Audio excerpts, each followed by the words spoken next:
I'm ready. Cool, guys. So yeah, like I was saying, we're going to be running the classic pool Radiance, which is they did PC games. They made, I think, every edition of old D&D they made a pool Radiance book. So this is probably one of those books. I think it's like third edition or something like that that I've transcribed some of this stuff from. But we're going to be using Blueholme to play it, which we've all got some experiences with. I know me and Andrew and Clay do. Dennis, you've played Blueholme before, or Holmes D&D before, I'm sure, right? I've played D&D before plenty, Right. but Oh, not Blueholme. Mm, okay. So AD&D, Blueholme, very similar, very simple. yeah. Just this is very extremely simplified. So yeah, that's what we're going to be using. It's going to be lots of dungeon delving, as per the module has written. So it's some of that stuff, and we'll have some fun with that stuff. So we roll pre game randomly right before the game with these guys rolling up their characters. Clay's going to be the little halfling fighter. Andrew's going to be the elven bow slash ranger, whatever she is.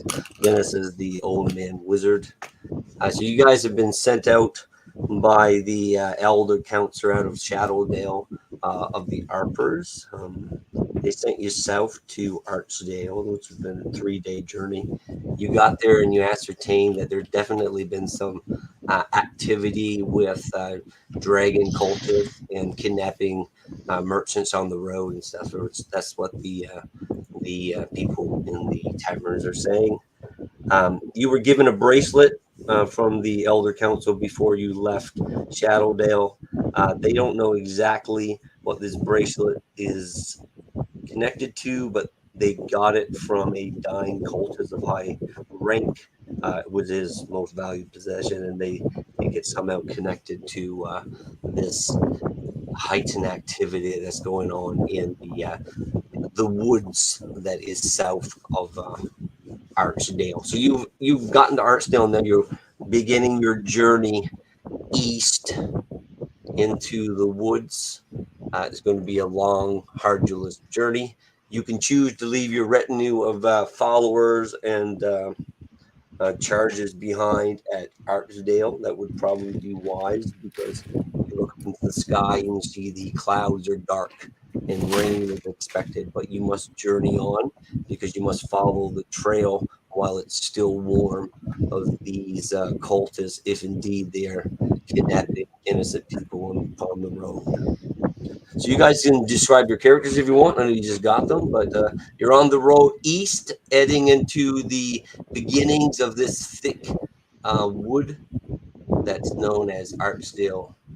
And you know that there's going to be small human villages and gnome villages within. There's some light trails and cart roads, but nothing of substance as you walk into the woods.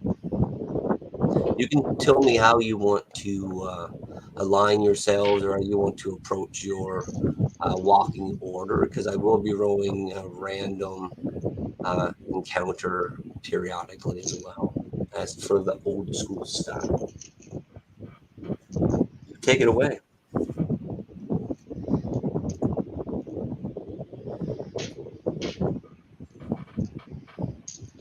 Sure, I What are guess I'll we? go. Oh, go ahead. Oh, I was gonna. No, go ahead, Clay.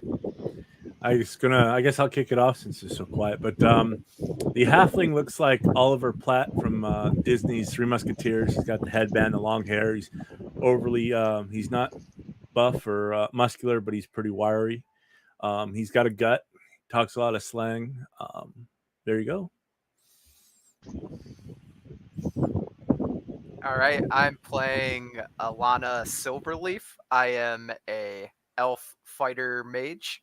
I have a cat named Salem. It's a very puckish cat that can turn into a figurine and turn back into a cat. I'm using a bow and I'm a harper. Uh, I'm playing Roderick. Uh, he looks very stereotypical old mage, long beard, long hair, a little bit on the unkept side, and he tends to move if he's a little arthritic and he's a little hunched. Those that have adventured with him before know he's probably overplaying it a bit, but he pretty much embraces that role of like the old gnarled mage. Awesome. So as I was saying, you travel inland into these deep thicket of woods, and the journey is very difficult as the trails become mud underfoot. You trudge along begrudgingly. So again, did either of you choose to bring any of your followers along, or did you leave them back in the more civilized Archdale? The But woods are do pretty we? thick at moments. Like, if you're walking two aside, you're shoulder to shoulder with the woods at most. Would we have the max number of our followers?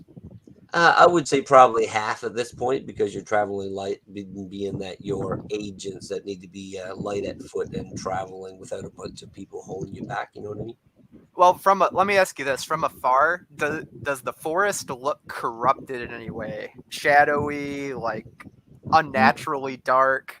Not at all. It just looks wild and not particularly civilized.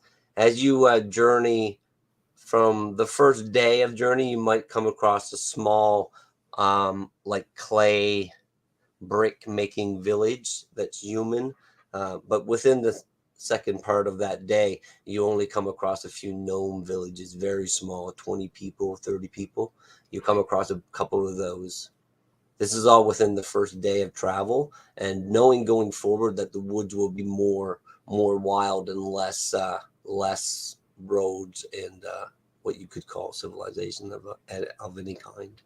Yeah, I'll leave my followers behind. I'll tell them something like, not all boundaries are streams. Like, you guys are still young. You have a lot to learn. We're about to go into an other world.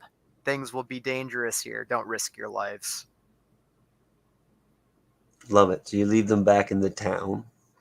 You can travel quickly. From the three of you, you definitely dart through the woods faster than the others, even the halfling, which is a little bit more laden down. But you make good time, even with the rain pelting down upon you. But it's slippery underfoot. You're a day and a half into your journeys. You've slept overnight in one of the gnome villages. They also told stories about people, young children, even young lads, 11, 12, 13-year-olds, being lost to the night and not returning home. These stories have been going on for several weeks, to the point where all these small villages are even a bit apprehensive to your group as you approach.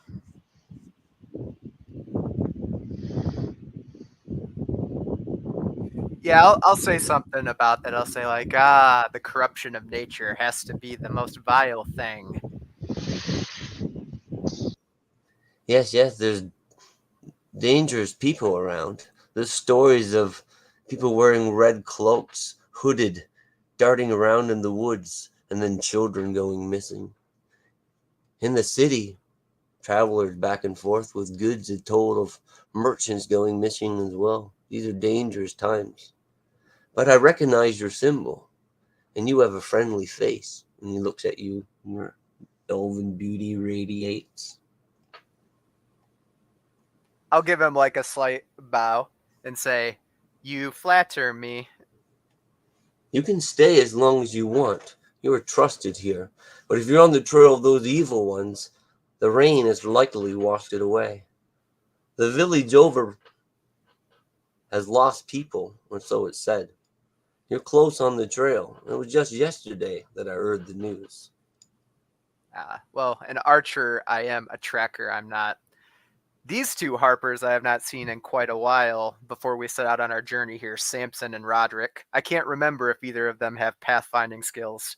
Do either of you men? You absolutely could if you want. There's no skill system in this baked in. You'll probably just roll wisdom checks, roll under if you have to do such a check. If you want me to identify hemlock, I can do that. Or I can tell you the type of bark of a tree. But as for finding tracks, that I'm not as good at. 140 years old. You've been around. Perhaps this is best discussed at a warm meal. As he pats his belly.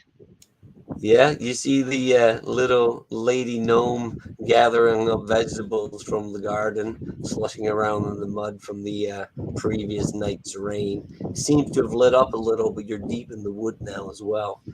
She welcomes you in for stew and fresh bread. Woman, is there any wine? We might have a little. Her husband comes and shoulders in between, waddles in, and follows his wife into the house, holds the door for you.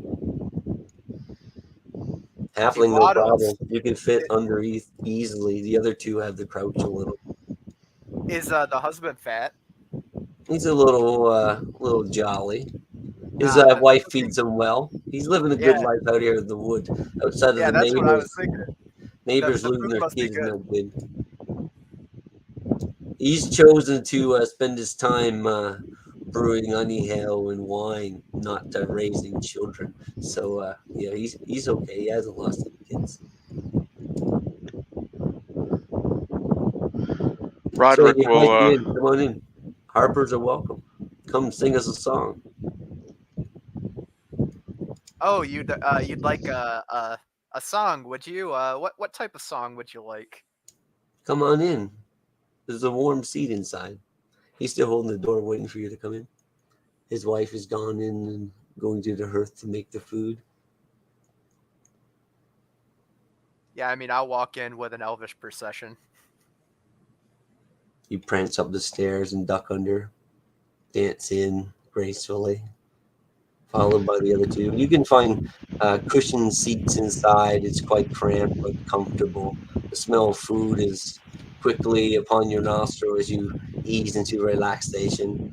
Some drinks are passed around. They tell you sad tales, continuation of the moments of people in the towns nearby having lost people.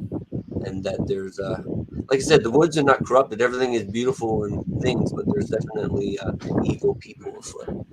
They tell you these tales, but offer you good bread and good food, offer you the sleep tonight if you want. But every minute spent is a moment lost in your pursuit of the evildoers. I'm gonna sing them a song. I won't actually sing the song because I can't sing worth a damn. But I imagine the elf can. But the subject matter of the song will be directed at Samson, and it will be a story about a halfling pumpkin thief that accidentally falls into a large pumpkin and can't escape it. Love it. Salmon, ha ha ha ha ha. Great story. Yeah, have you heard that one? I was that one. And he'll sound proudly. That's what my suspicion was. As a boy, many years ago. The fire crackles, pops. Yeah, I'll tell a darker tale too. After I tell the humorous tale to Samson, I'll tell the story about a druid of Faerun that turned over to his dark animalistic side and pursued and ravaged like a river nymph against her will. I'll cast a bit of a dark shadow, setting the mood for what's about to happen. The wife of the gnomish host is nervous in the kitchen, looking over her shoulder as you tell the dreaded tale. She looks a bit nervous. You're sure you're with the Harpers? These stories are sad. Stories of woe. I want tales of joy and prosperity. Sing a happy tune, will you? She comes over and nudges her hip into Samson's hip, trying to get him to dance. Come on, dance for me, little one. She stands like a 3-inch over you. She's large for a gnome. I'll grab her and start dancing. I feel a tune coming on. Even if no one's playing or they're just doing it, he's just going to go ahead and do it. His armor clanking. Yeah, you dance her around the room and she's joyous for a moment. That's more like it. The food will be ready in a moment. She dances around and spins in a circle. And as she gets around in the clockwork, she spins out of your control and back to the kitchen, finishing up the food and dishing it up quickly. Hurry now. You must be on the road. And she serves up the food. Roderick was snoring softly. He starts when she comes in with the food, and he hears the clatter of the dishes being put down and begins to eat heartily. I'll look over at Roderick as something of a bit of an enigma because I'm not used to other people having greater magical ability than me. But when it comes to the arcane, I am but a neophyte. So I'll twiddle my fingers a little bit and say, "So, Roderick, have you found any interesting tomes or grimoires lately?" Ah, of course, in my time I have found many such things. Practiced any of the magic in them? I'll point up to my lip, kind of sus. Uh, he'll allow the corner of his mouth to curve in a slight smile. Perhaps. Hmm. Then maybe this little Harper journey into the forest will be more interesting than even I suspect. For our sake, I hope we find it to be quite boring. Oh, I hope you find my eyes not to be too heavy up on you if you dare to cast one of them. I mean, it'll simply be professional interest if I study the hand motions and the words coming out of your mouth and I attempt to maybe gleam a little arcane secret. He'll kind of like raise a hand up and say, "It's no need to explain. I have quite the effect on women." I look. Does Roderick have a staff? Why, Yeah, yes, he does. yeah. How mightily is the staff? Quite mighty. Yeah, I'll look. My eyes will go over to the staff, and I'll slowly nod. Indeed, indeed.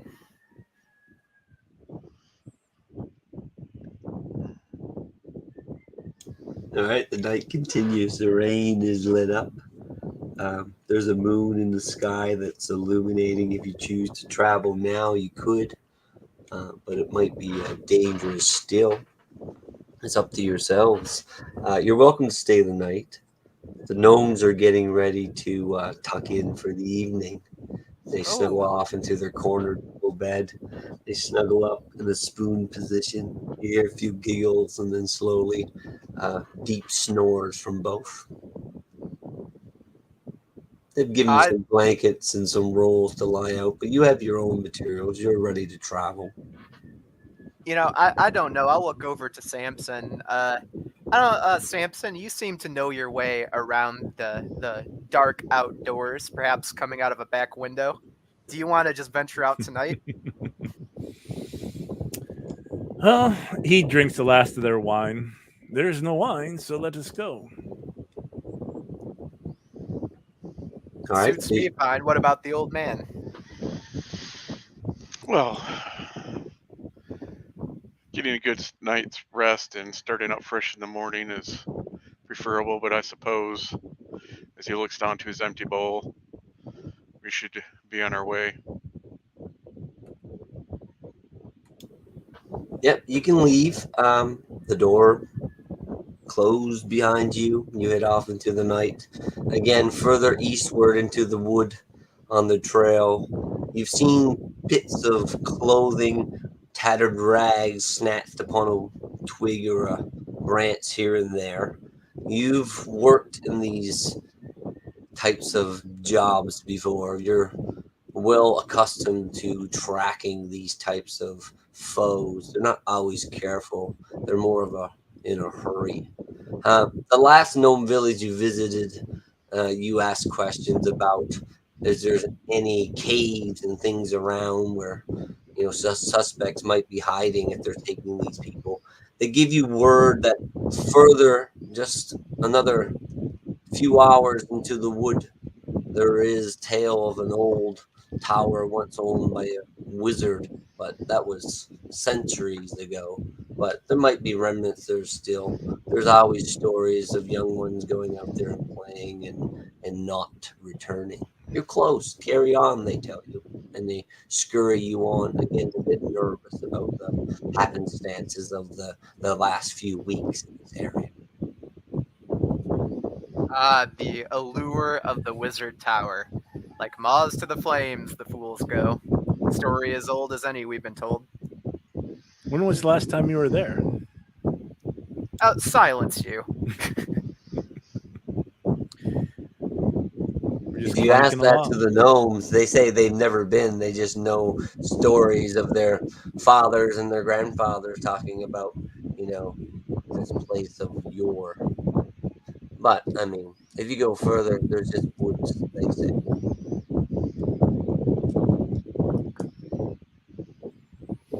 I guess we keep traveling on then. Unless we're heading towards that tower if you want to go. That's the only lead you have at the moment. And you only know a general direction, which is just northeast, further along the path in which you've already been traveling. Oh, the tower is the place it will all go down. That I can already sense. It's like a conduit for trouble. They all are. Good. Yeah, so sorry, go ahead.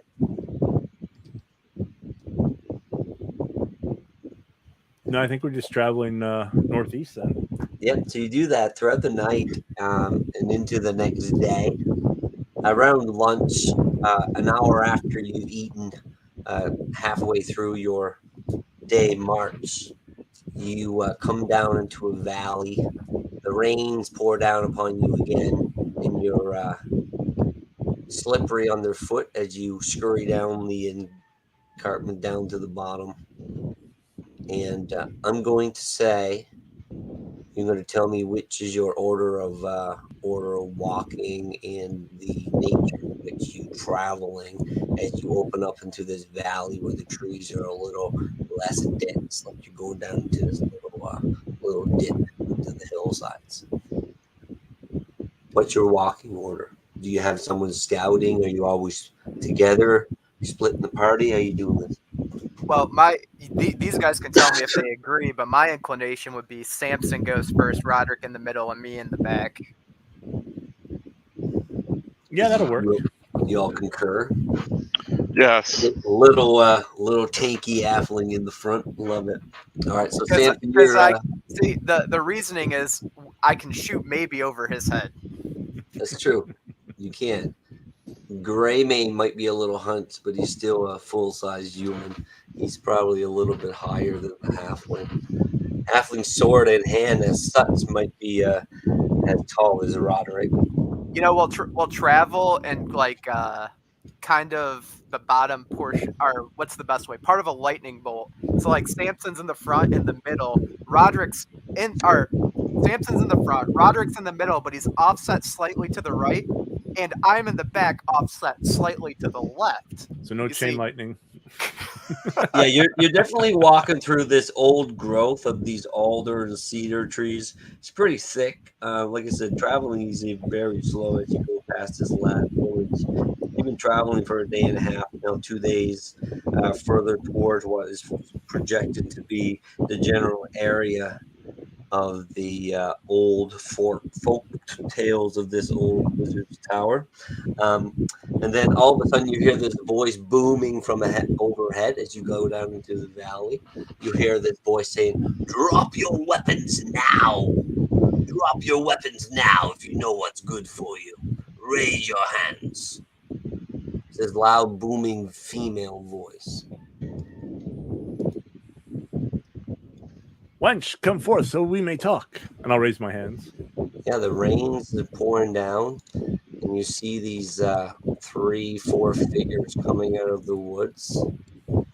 You see this elf, this large female orc, who the voice is booming from. And she sees these 3 other individuals coming around her side. Her voice, like I said, is demanding, commanding. She's a leader of men. And she says, "No, you step forth. Drop your weapon, little man." And she's going to get her soldiers to step forth, each with a crossbow in hand, ready to shoot. So, do you drop your weapons, or do you do something else? I'm gonna yell at her. I'm gonna be like, What's your design, Orcris? This forest belongs to all." We are here to collect people like you. So, do as I say and you will live. If you don't, you will die. And she has this snarling, feigned smile, and she steps forth, and you can see this magic emanating from her. Her other 3 soldiers start to separate to give each other space. They kind of fan out in the upper woods just overhead. So they got the high ground for sure, as you're a bit exposed. And they do have these crossbows trained upon you. So we will do a surprise roll. So you can each roll a d6. If either of you roll 1, when she yelled, there's a chance that you will drop your weapon, or you would be surprised and miss your first turn of opportunity. So roll a d6, please, each of you. If you roll 1, you miss this round. 3. 3 as well. Very good. No ones. Nope, I got a 3 also. Okay, Nice. so let's roll initiative proper. They are ready. I'm going to assume you guys are semi-ready as you're marching through these unknown woods. You would have experienced natural wilderness creatures and stuff along your journey, but this was an abrupt, a stop where you go kind of interaction. They spotted you and they got the jump on you and they're ready to shoot. But we're going to roll initiative proper. So I'm going to roll once for her, once for the elf, and then once for the other 2 sidekicks.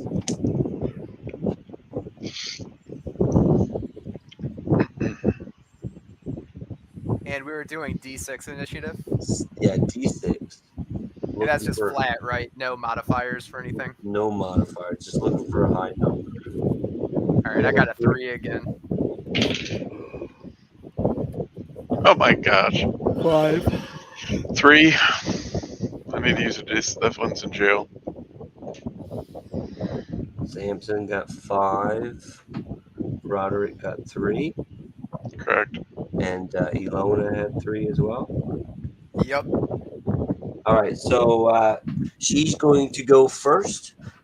She raises her hand up into the sky, and this green and purple magic shoots from her hand and goes up, parts into the clouds. It's like 100 foot of this green and purple smoke, and it forms into this dragon creature that flies off to the left, circling back around towards your party. So her hand is raised into the sky, and this magic is emanating from it and going out 100 feet and wrapping back around towards you. The dragon mist monster has not reached you yet. It is now Samson's turn. You see this magical act that looks quite impressive. So we have an orc chick, and what were the other 2? You said an elf and something else?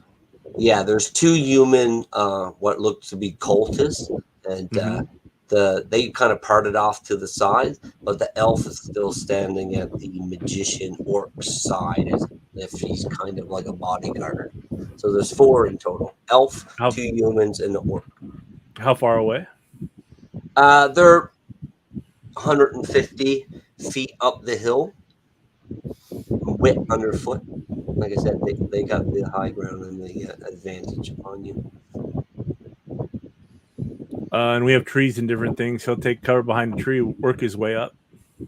Okay, you're rather small. You jump in behind the tree and start darting your way from tree to tree. You make good ground. Not your full range of movement, probably half of your range of movement if you're cautious. And now it is one of the 3s. That will be Roderick or Ilona. Which one of you have the higher dexterity?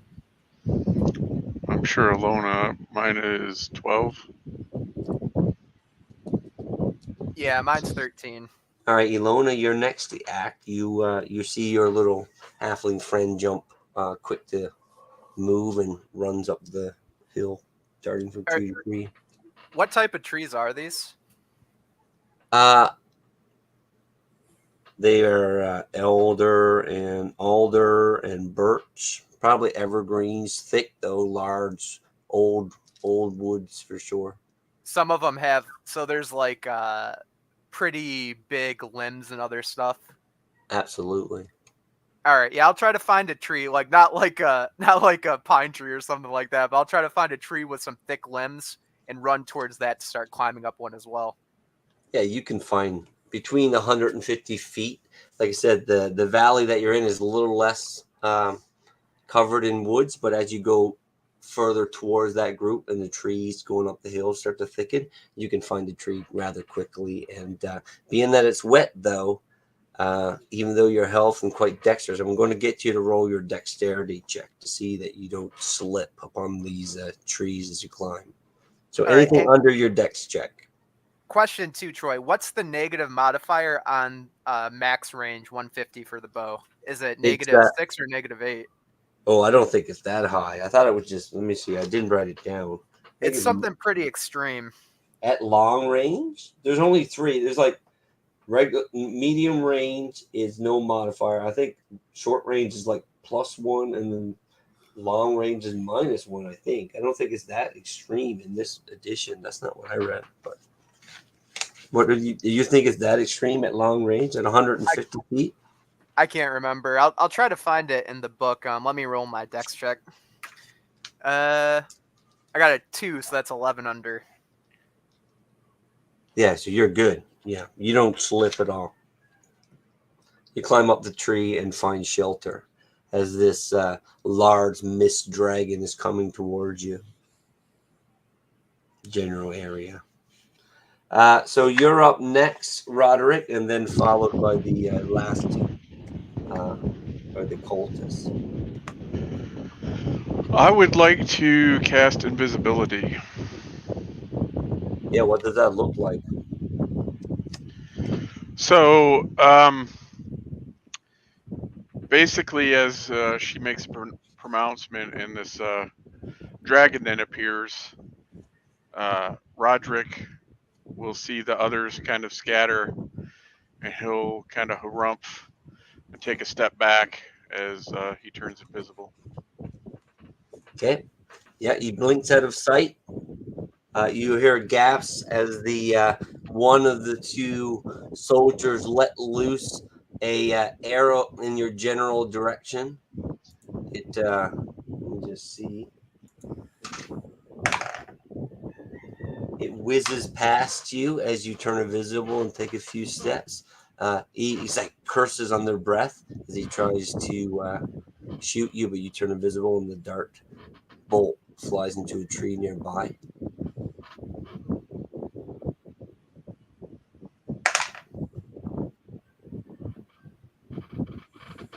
The other, not the elf, but the other one, the other smaller human, comes forth and tries to find Samson as he's darting in and out the woods. I'm going to roll a wisdom check to see if he finds you as you're hiding in amongst the trees. He fails. You hear him cursing and calling out, "Where are you, little one? I'm going to find you. When I do, I'm going to cut your head off and wear it on my belt. Where are you?" And you hear steps as he's coming down the hill towards you, also marking his way from tree to tree. The elf is standing there beside his mistress in a defensive form, defensive stance. As such, he's going to, any attacks upon him is going to incur a -2 attack roll. So we're at the top of the initiative again. She's still controlling her mist dragon monster, and it's going to smash into the trees where you are,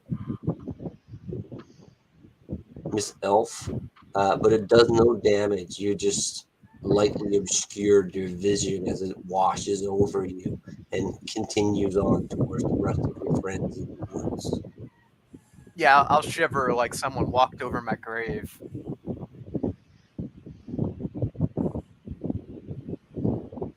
Samson, it's your turn.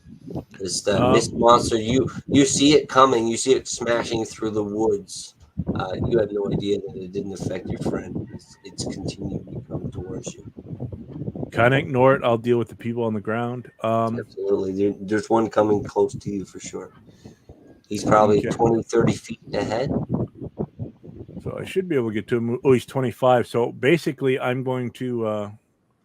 We'll wait and kind of circle around if we have a good rock or something to provide cover and concealment. But basically, I'm going to try to gauge where he's going, and set up kind of an ambush for him. I'll try to take him silently if I can. Love it. Roll So a hide. wisdom. Roll wisdom check for me. If you succeed, if you attack, I'll give you an opportunity to roll an advantage with 2 dice. So yeah, go ahead and roll wisdom check Pull up as you're looking for an ambush position. Wisdom. 5. That's 3 under.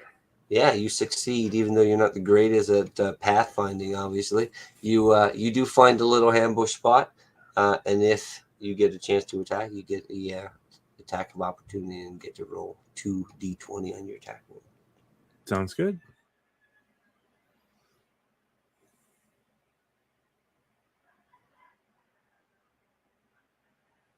Yep, I'll hide out after that for my turn. Okay, Alona, this Miss Monster just walked over you. You got the chills. Is your turn there in retaliation? The mistress, the orc lady, is still up there casting and holding the spell. How far away is she from me?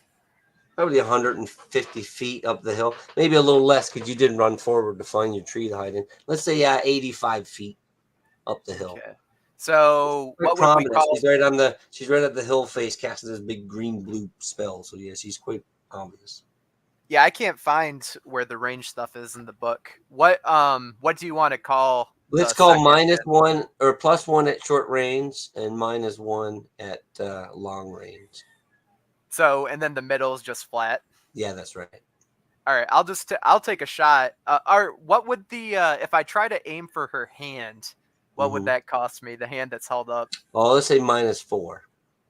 All right, let's do that. I'll try to aim for her hand where the magic's emanating. Okay, let me see what her armor class is here. Her armor class is 6, so she's wearing plate mail, or what looks like plate mail. It might be some other material, but from this bandage, it looks like it's some kind of heavy armor. Yeah. So armor class 6 as you shoot at her gauntleted hand. -4 to attack. Oof, no, that goes wild. I rolled. Oh, actually, no. I rolled an 18. That's good. I'm getting it reversed here. So 18, but -4, but +1. So 15. I hit an AC 4. Her AC is 6. All right, so I'll hit her. I'll hit that fucking hand. There you go. So you shoot her right in the hand where the magic is emanating from. You do normal damage. It's a D6 plus any modifiers you might have. I don't think there is any for bows. So yeah, D6. Oh, so it's She's still chanting her magic. Yeah, so it'll be 3 damage. Okay. So I'll pull out the arrow, and as I'm like I'm kneeling on a branch, I'm stringing it in my bow. I pull it back. I look down it and I say, "Nature guide you." I'll let it go. Love it. So yeah, you shoot her in the hand, and immediately the spell dissipates as it gets closer to the halfling who's still ready to pounce out at the approaching cultists. The spell dissipates, and it doesn't even like drop or anything. It just immediately disappears, and she curses under breath. You see her shake her hand and turn her back to you and go down into a crouched position, kind of hiding now in the underbrush of the trees, obscured slightly from vision, but you hear her cursing under breath. All right, so next up is Roderick. How far away is the elf and the mage? You had you didn't probably get as far as the elf did through the trees, so Right. I'm going to say they're about 100 feet from you up the hill. Okay, and He immediately jumps in front of where the mage went down in a crouch after she got shot in the hand. He kind of like right. How long would it take me to reach the hill where they're at? I'm gonna say 3 rounds. Oof. Plus, it's slippery. So yeah, they're quite a distance. Okay, but there's some closer to us. Yeah, one was approaching down towards where the halfling was. He disappeared out in the woods. One was circling down around the side. He's in the Um, woods though. You can hear some movement, but you don't have a great grasp of where everyone is, except for these two up on the hilltop. yeah, then I guess I will try to make my way as speedily and carefully as I can. All right, so you start My old moving. bones creaking. Yep, so you start darting through the slippery wood, roots and bramble underfoot, slipping here and there with your not great dexterity. You take a breather every now and then and put your back up against the wall, thinking definitely that you hear one of the cultists soon approaching, but it's often just a little bit of alarmist, and there's no one immediately nearby as you approach. Next up is the cultist not engaged with the halfling. That one is also flanked down and is moving down towards the wood.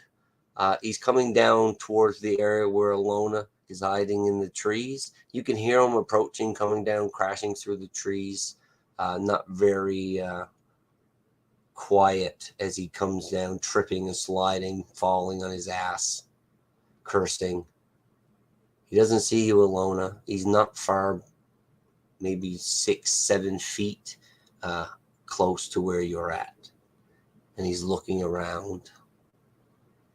He's going to roll a wisdom check. He did not succeed. So, yeah, he's kind of like stupidly gazing around, looking, trying to find you. The other one is about to be ambushed by Samson. He doesn't know where you're at. He's looking. You've found a little cubby somewhere. You can explain that. But yeah, he's nearby and unawares. Back to the top. The elf is again taking a defensive stance, protecting the orc who's gone down in cover. Samson, your turn. Top of the initiative. Okay, Samson, the guy's getting close. Samson's going to...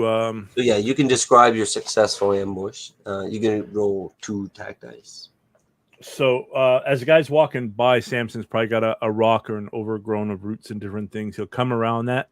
As the halflings have that vanish in the underbrush kind of ability, he'll come up and he'll use his sword, his long sword, as like a shovel. He's got his gauntleted hand on the kind of the blade. And I'm going to go for the guy's throat, like a shovel. As you scoop something, you toss it up. But he's going to go for the guy's throat. Okay, his armor class is 8. And you said 2 dice. I'll take the better of the 2. That's right. Okay. 18 and 13 plus what is the attack? Is a plus 1 on the attack. For a longsword, yeah. Yeah, plus 1 longsword. Yeah, you hit with both dice, so you're good. So D6 damage plus whatever your strength and magical weapon modifier is. It's a plus 3 in the fighter, so let's go. 5 and 3 is 8. Yeah, so go ahead and describe skewering this guard from your ambush position. Well, you see, like I said, he's holding his sword, his gauntleted hand on the blade, and using the other to push up. And he kind of leaps a little bit, so he gets that height and stuff. Kind of like Stone Cold when he does his spear, and he comes up and rides the guy down. So he's kind of laying on him, using the brush and different things. The sword sticking through his skull, through his throat, and he's kind of just laying there on the ground with this guy kind of going low, so the dragon or whatever's flying above or others don't see him. Love it. Yeah, so he's wiggling at the end of your blade for a moment and makes a gurgling sound as the blood splutters from his mouth. His eyes go dark. All right, so next up is that was Samson. So sorry, her. So she had gotten hit and went in cover. She's no longer in vision. You hear the sounds up there. You see the elf bent over in a defensive stance, but she's no longer in vision. So now we're going back to the number 3s, which is Ilona. All right, so there's a cultist. This guy is under the tree, not far from you. All right, I will reach down into my little side pouch and remove my figurine of feline fellowship, and I will animate it into my small black cat named Salem and let it fall on the cultist's head.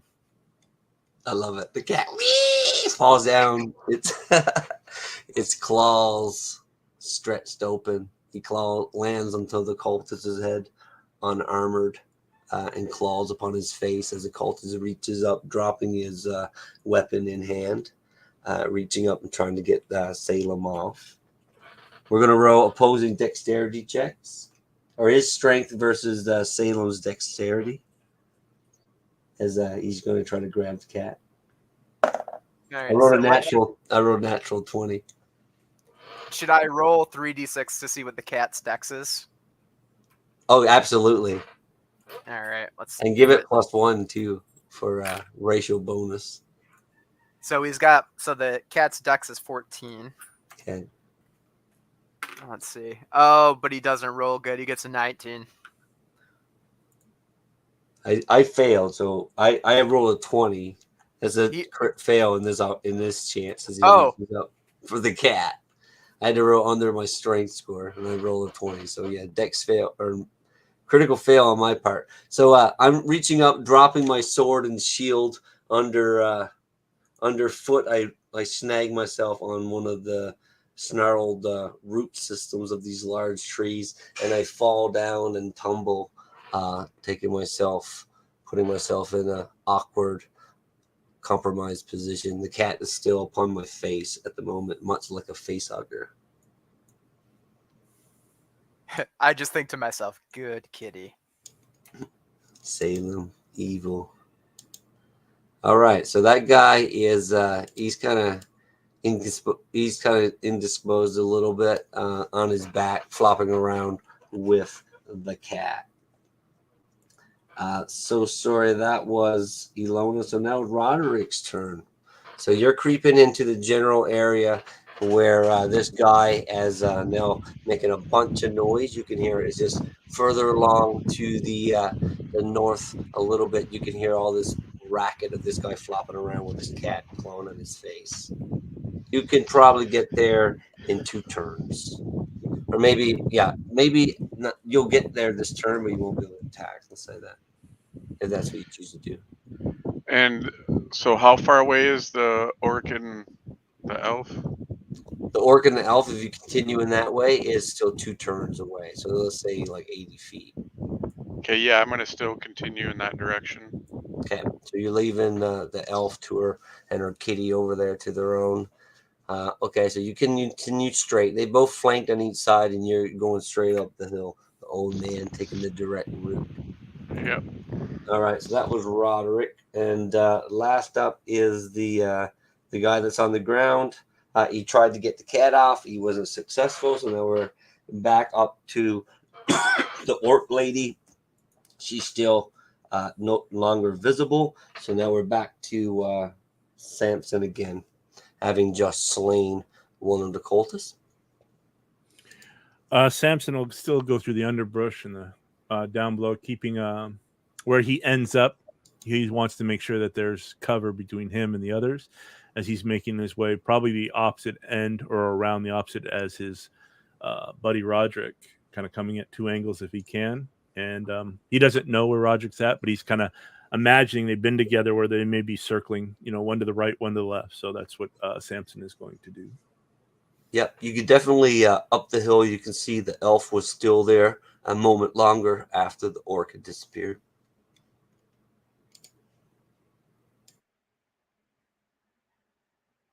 Very good. And that's all I'll do. He'll stand under the underbrush using his halfling abilities to hide. Just getting a drink here. Ilona, it's your turn. Your cat was successful in taking out the guard, the cult guard. You're All still right, free. And so he's on his back beneath me. He's on his back with the cat on his face. Yep. All right, I'm going to string an arrow then and aim for his midsection while he's prone and just shoot him. Love it. All right, I'll give you advantage for that as well. But your cat is there. So... Oh, I actually got a 20, though. That's a crit. Oh, love it. All right. So let's roll critical roll. I got a fumble. I got a chart here. Critical chart. All right. We got missile and piercing weapons. I need a D100 roll from you, sir. Okay, D100. 78. All right, so you shot at his midsection. You hit him right in the arm. The arrow pierced him right in the joint where his elbow is, shooting right down through his elbow, sticking his arm to the ground. He will have a -4 to attack rolls for the next 1 to 4 hours with a big old arrow in his elbow. So yeah, you pierce him to the ground as your cat is on his face. You shoot one of his arms. He's already dropped his weapons, but his arm is now pinned to the ground, half crucified. Nice. All right, so that was Ilona. So Roderick, you're closing in up the hill. You can't, as you slope up the hill, dodging through these trees, breathing heavily, having a hard time with it. You get to the crest of the hill, and you see that the elf and the orc is not where you left them, or where you thought they were as you left your starting point and went up the hills amongst these trees. So they're no longer there. You catch your breath, and you can hear people coming up behind you. You look over your shoulder, and you can see that it's your little halfling friend Samson comes up and joins you at the top of the hill. The other two are no longer there, the elf or the orc. You hear screaming off to the left, where you had last seen Ilona. You hear screaming from a male voice. You know for a fact it isn't your friend, but probably one of the many kills you've seen her do in your journeys together. Is there any sign in which direction that the two left?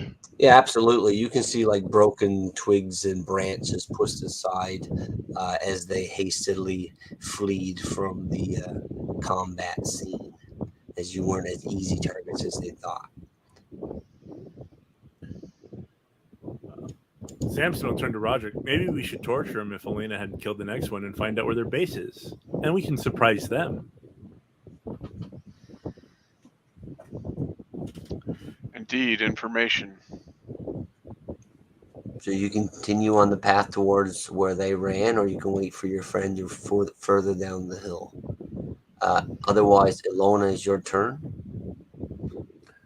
Samson will yell, "Don't kill him! We have to question him!" You hear this voice echoing from up the woods. I'll hop off of the limb of the tree down to the ground and grab his weapon that's been discarded. Yeah, you pick it up. It's a curved saber of some sort. Okay, but not anything special. Yeah, I'll turn it over and look at it. Sloppy human weapons. I suggest you don't move, cultist. He's still screaming now with the arrow piercing his arm, elbow. Yeah, I'll whistle at the cat. I'll be like, shh, shh, shh. Salem, stop.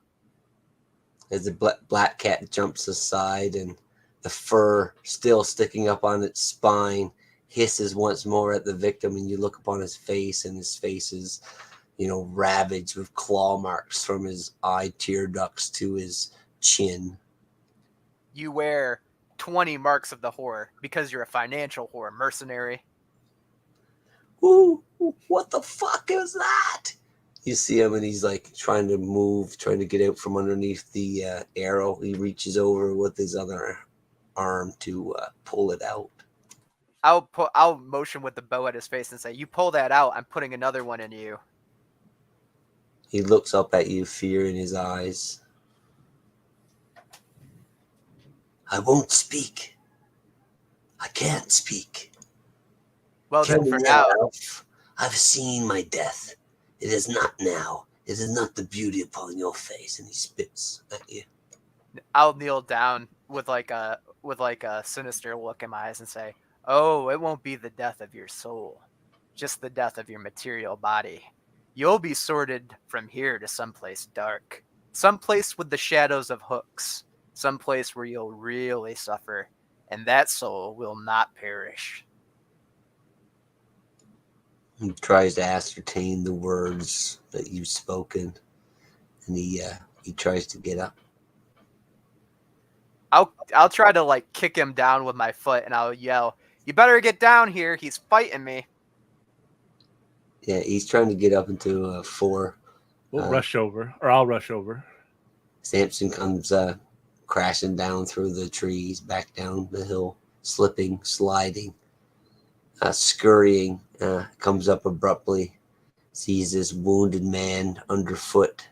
Without stopping, Samson is going to he's going to do like a wrestling spear and throw his weight in his body with his male body on him and just kind of grab him. If the guy's trying to move, just kind of grab and tackling him. Using his chest plate to kind of hit him in the face. Nice. You're like a little bowling ball jumping into him. Your 80-pound halfling body hurls into him, clubbing him into the head. He falls down up against a tree, puts his hands up in defensive posture. On his side, kind of lying down in a prone position, hands up in a protective way. Enough! He's guarding himself. So did he tell you where the orc chick and that other elf chick is going? No, it seems like we found the one cultist/mercenary with honor, whatever that's worth. Well, I haven't made my soup yet. We start with his toes, work our way up, and I'll kind of use his foot. Please. Where's Roderick? He might be breathing up on the hill. He ran up there pretty fast. Yeah, actually, Roderick would still be at the top of the hill, just kind of keeping an eye out and leaning heavily on his staff, trying to catch his breath. Nice. Yeah, so Roderick's chilling up there. You guys have this guy at your mercy. You can do with him what you will. He's ready to speak. He looks like he's terrified. He's just a excuse me. This is a young human man. He is wearing the adornments of the dragon cult. He's wearing leather armor. He's adorned and equipped with weaponry, which he's now dropped as he's pierced with arrows and attacked with cats. He can't move.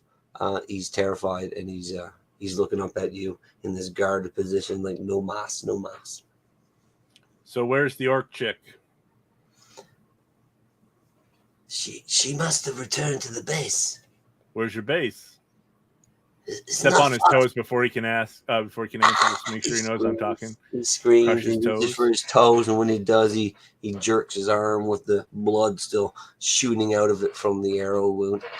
He screams. He's like, "It's just further along, not far now." Is there a password to get in? And your other scummy friends? Password? No, there's no password. You just have to be able to find it, you fool. I can show you. Just give me something for the wound. And he looks down at the blood dripping down his armor upon his lap. He's just in a pool of crimson. How much blood do you have? How much blood do you have in there? You witch! Give me something. Come on, I know you're kind. You can heal it. Come on. Don't let me die here. And his face is looking like it's hashing. The color is dripping from his face. But I thought you wanted to die. You were saying that, but only moments ago. Was that not so? No, I want to live. I made a mistake. Fuck the cultists. They won't pay me enough anyway. Come on. Heal the wound. Heal the wound. I'll heal you. He looks at you. The bowling ball just hit him in the head. Close your eyes and open your mouth. Stay away from me. While he's talking, I'm going to shove a rag that I wipe my sweat on because it's a hot day in the sweaty place, and I'll jam it down his throat. Elf. Not to kill, just to keep him quiet. He looks to you alone in a defensive posture, looking for you to protect him from this savage little halfling. Please. Well, he starts to try to back away. He tries to back away in like a crab walk. Tries to scurry back towards the woods. Let me show you. And he starts to get up now. And he's very, very weak. Very, very wounded. He gets up and then falls back on one knee, gasps for air. I'll train my bow on him, and I'll be like, I don't know, Samson. You want to let him lead? Well, we need to gag him, and he can keep up with, kind of look towards our wizard friend who, when he was up there, is having a time breathing. He ran pretty good. He must have gotten there pretty quickly. But yeah, we just gag them and put them on a leash and have them lead us to the place. Yeah, Maybe they know what we're after. This tower that we're after. I'll lower my bow on him. I won't pull it back, but I'll put him like in my sight and draw an arrow out of my quill and say, "Start walking up there towards the top of that hill where our wizard friend is. And if you try to run, I'm gonna open up your chest like a busted melon." He gets up reluctantly from his crouched position up to his standing position. You can tell he's very injured, but he starts to move through the woods. Every branch that hits his arm or his toes, he winches in pain. You can tell he's not really hard and tough for this game. You guys have him terrified. Within moments, he's back up to the top and rest upon the tree where Roderick is standing and waiting. And rule adjustment there. Sorry about the invisibility. I totally forgot about that, Roderick. You can totally retain that spell and cast it again. That was the overlook on my part.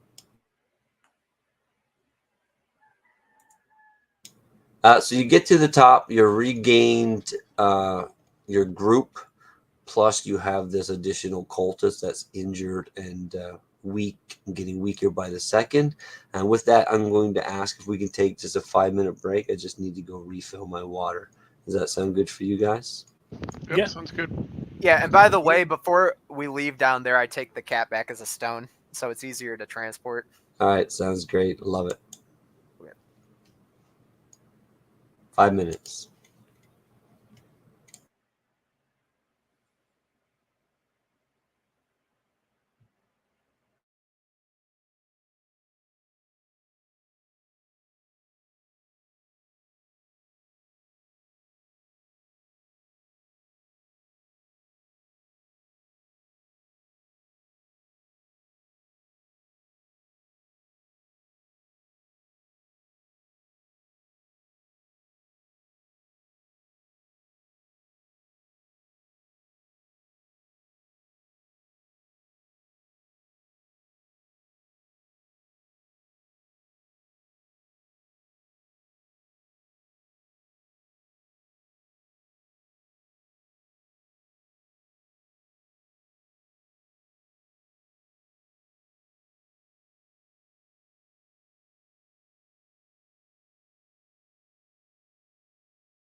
So far, the elven dice are rolling pretty good.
Any of you fellas back?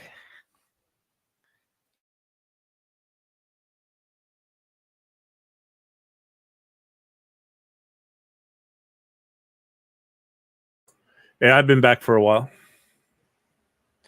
Did you end up getting those Berserk omnibuses? Yeah, I broke down. you sell them for, I think you sell them for 25 a piece, and I think they go for 38 or $40 a piece. So I just said hell with it. That was a good call. I'm finishing mine off. I got a couple left to buy, but I've got almost all of them now. Nice. What though, it's kind of weird looking at Mira's art that big, because I'm used to looking at him on the fucking little pages of the book.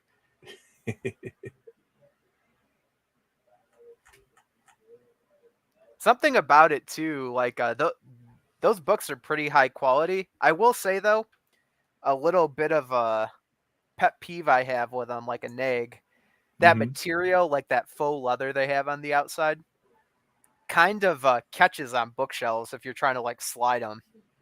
Yeah, they catch on the bottom. You know, when you grab them, they kind of dig into them. Yeah, because they're like rubber. That bothered me a little bit too when I put them up on the shelf. And then I boxed them because I finally did the extension for the girls' room. So I got an 8x8 room that I can play with. So I'm going to do some shelves and different things to. I guess I could show you. I think I got the camera hooked up. Let's see. Ah, damn it. I'm breaking my own shit. All you need is that a nice Sony Trinitron PVM or an Olympus PVM. Oh, there's this guy selling a Sony. I think it's an 8-inch PVM. I'll get back to after I look at this. CRT. It's a 9L2 8-inch portable CRT, or it's PVM-9L2. 9L2. Let's check that one. And then let me find my camera and I'll show you my little room. Right, there's that one. Oh yeah, that's one of the smaller ones. That's an 8-inch. Yeah, that's what really got me. I don't know if I want to get for $140 they're selling them for.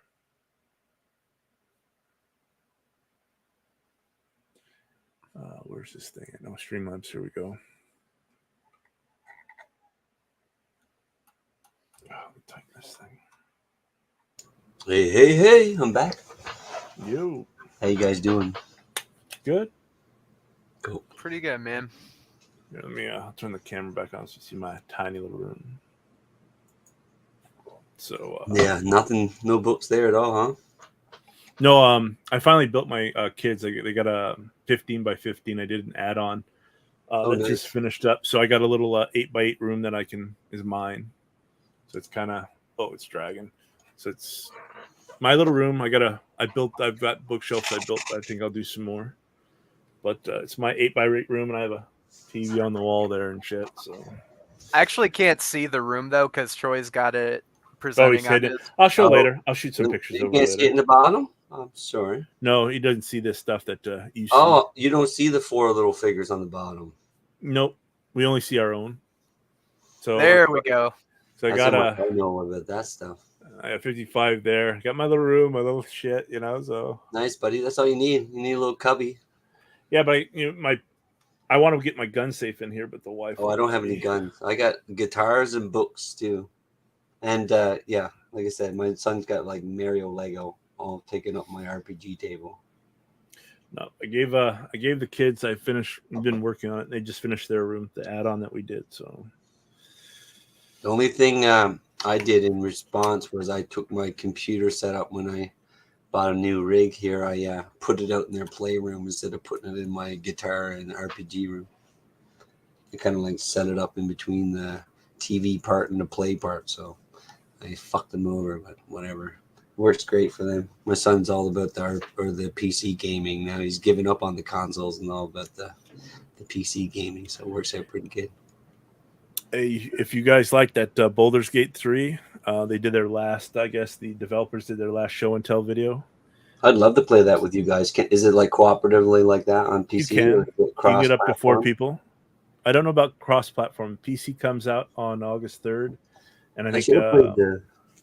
PS5 comes out in September. PS5, PS4. I would definitely have to play it on the PC. I only have the Switch upstairs, and I'm sure it won't be coming to that anytime soon. I mean, it's a long, beautiful game. They say they got over like 200 hours of just dialogue. It's beautiful. If you like Baldur's Gate, it's a beautiful game. They got 3 acts to it. Dungeon dive. It's fuck over stuff. Gith Yankee. They got Vlaakith in it, which is pretty cool. Yeah, I definitely would love to play it for sure. I remember playing Pool of Radiance on the Commodore 64. That was my Yeah, first man. Like I game. said, they made 2 or 3 different PC versions of it, and it's been a couple books made for different editions of Dungeons and Dragons over the years. Absolutely.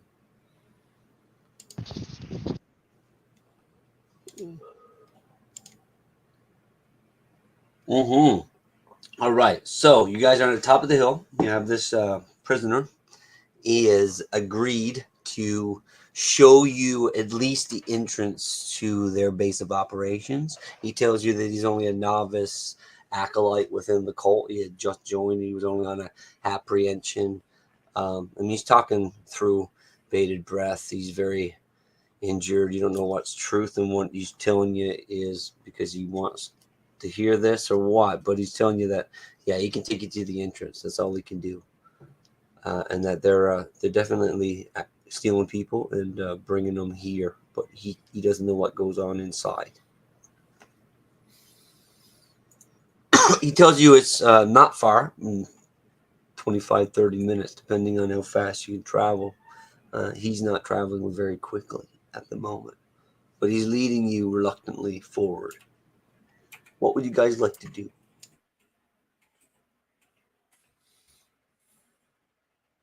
Well, if no one else has... Oh, did you have some design on him, Roderick? Nah. Well, then, I'll look at him and I'll dance the end of the bow. The mage says that you should keep going too. Keep going. He is wearing a distinctive red cloak, which you obviously know within your lore ship know that it's a cloak that often is prescribed to these dragon cultists. He's wearing it, just saying. But he trudges on forward. Yeah, so as you approach, you can see up the hill a little bit further. You see the what looks to be the stone structure, what would have been the basement framing of an old, maybe it was a tower at one point, but if there was anything above ground, it's long gone.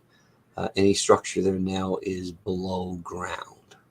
But you can see these large stones, which definitely look like foundation stones of the building. It's 20 feet up the hill. The rain is still coming down, but that looks like it's at a precipice at the top of the hill. You can see the foundation stones of this once grand tower or castle.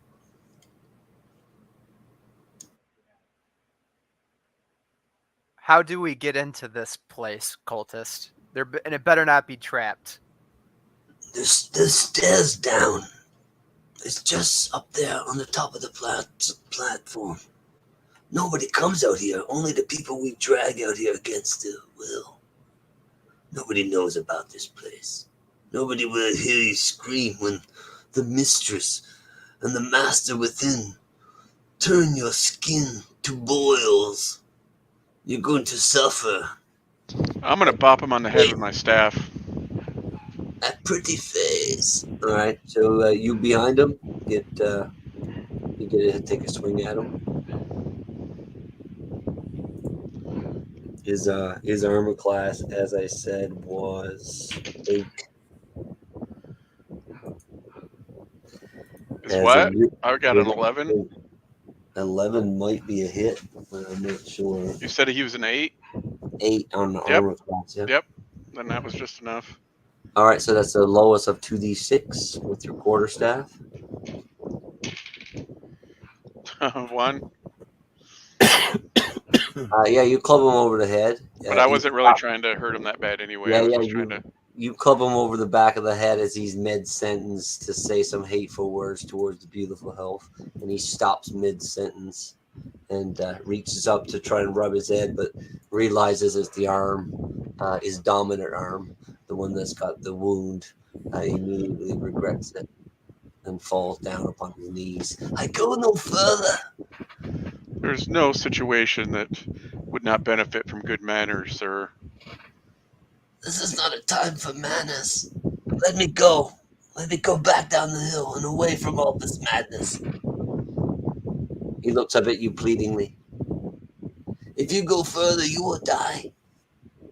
I promise you that. None that go in come out.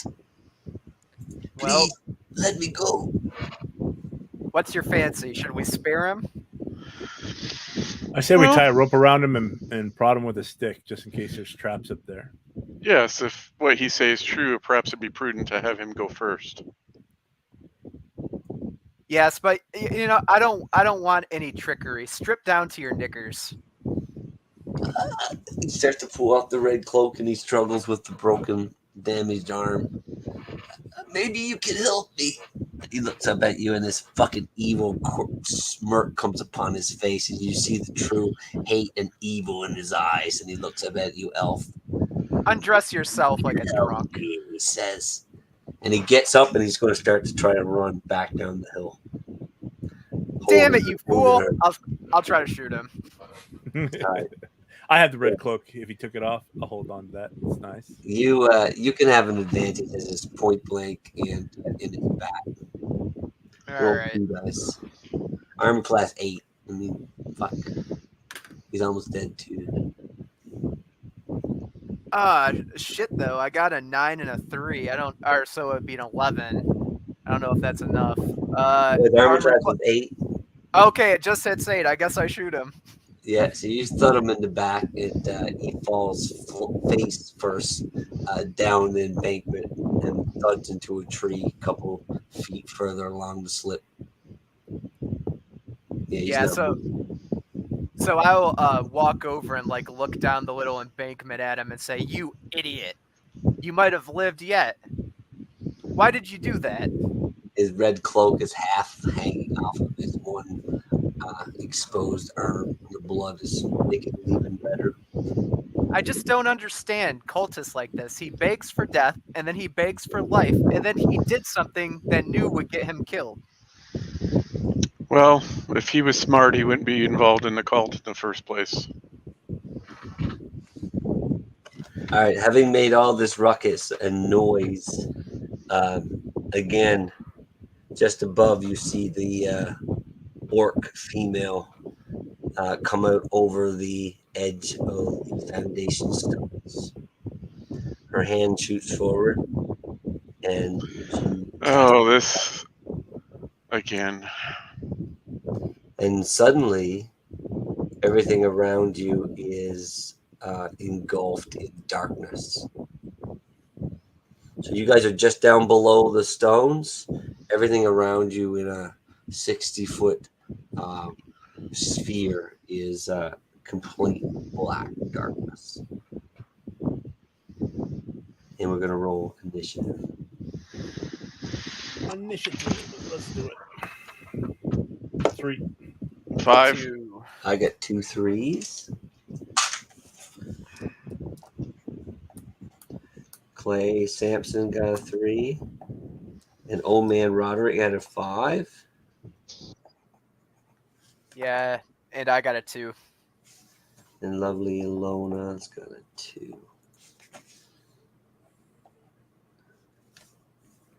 All right.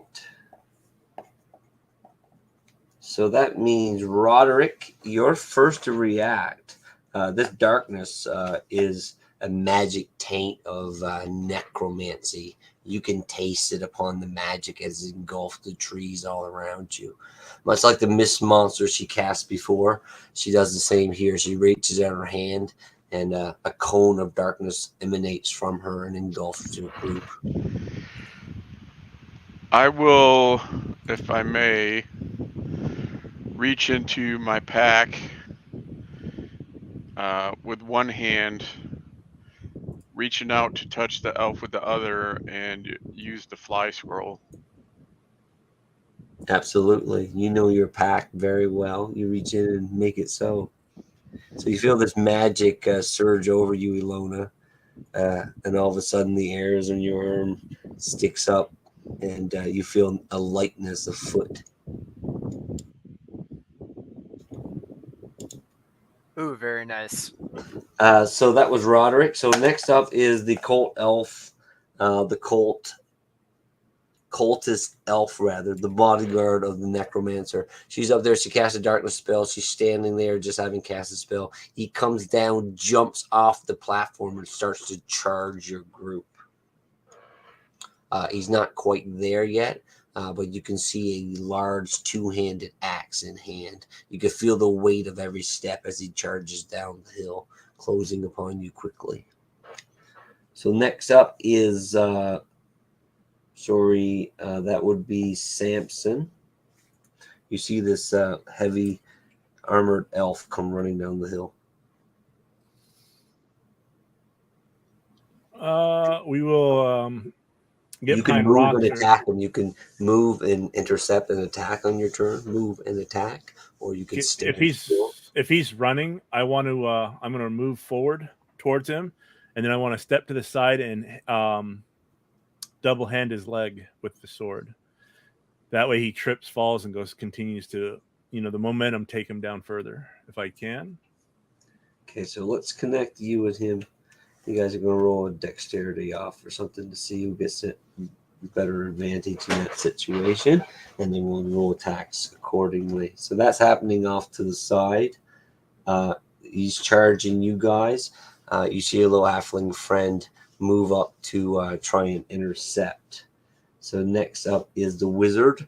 After she casts the darkness spell, she again once more steps back from the edge. Not that you can see it anyway because you're in darkness. But she takes a step back and retreats once more over the edge of the platform. And next up is, I think it's you, Ilona, right? You're the only one left to go. Is that correct? Yeah, I think so. It too. Yeah. So, So I can move my normal movement speed in the air, correct? yeah. Let's say it's double your movement speed. All right. So if I go upward out of the darkness, how close can I get to the hill where the orc was at? Oh, you could definitely do it in one round. Yeah, I'll try You to can get. you can shoot out of the dome of darkness and land up there Superman style or Hulk style easily. I won't even land. I want to hover like an Archon, like above her. So I want to go over the top of the hill and then just look down at her. All right. So you're from your vantage point as you fly up out of the mist of darkness and swoop over in a rainbow arc and hover there. You see she's moving over towards what looks like this ransackled barricade of wood. It's just like logs that have been cut. You can see that it's like this gated barricade, and you can see just behind it what looks to be a set of stairs going down, open face to the open air. And she's just getting to the barricade and getting ready to go around it and head down into the staircase. I'll try to wing a shot at her. I don't know if I can do that this turn or next turn.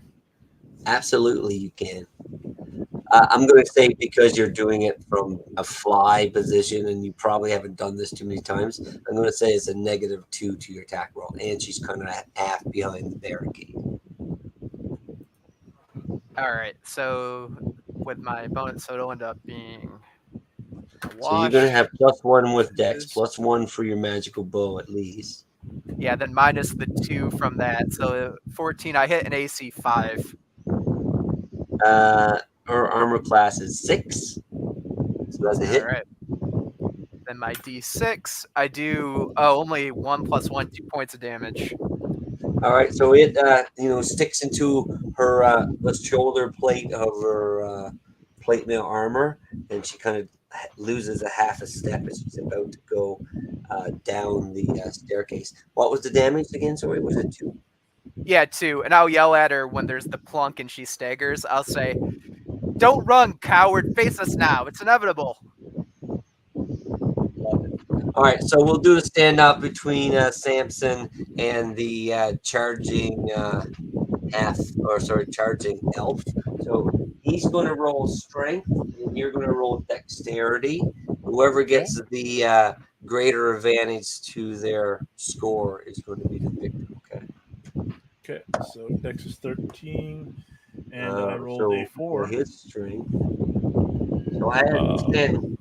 I beat my score by 10. What did you do? I rolled a 4 out of 13. What is that? That's 6, That's 7, 8, 9. 9. You won.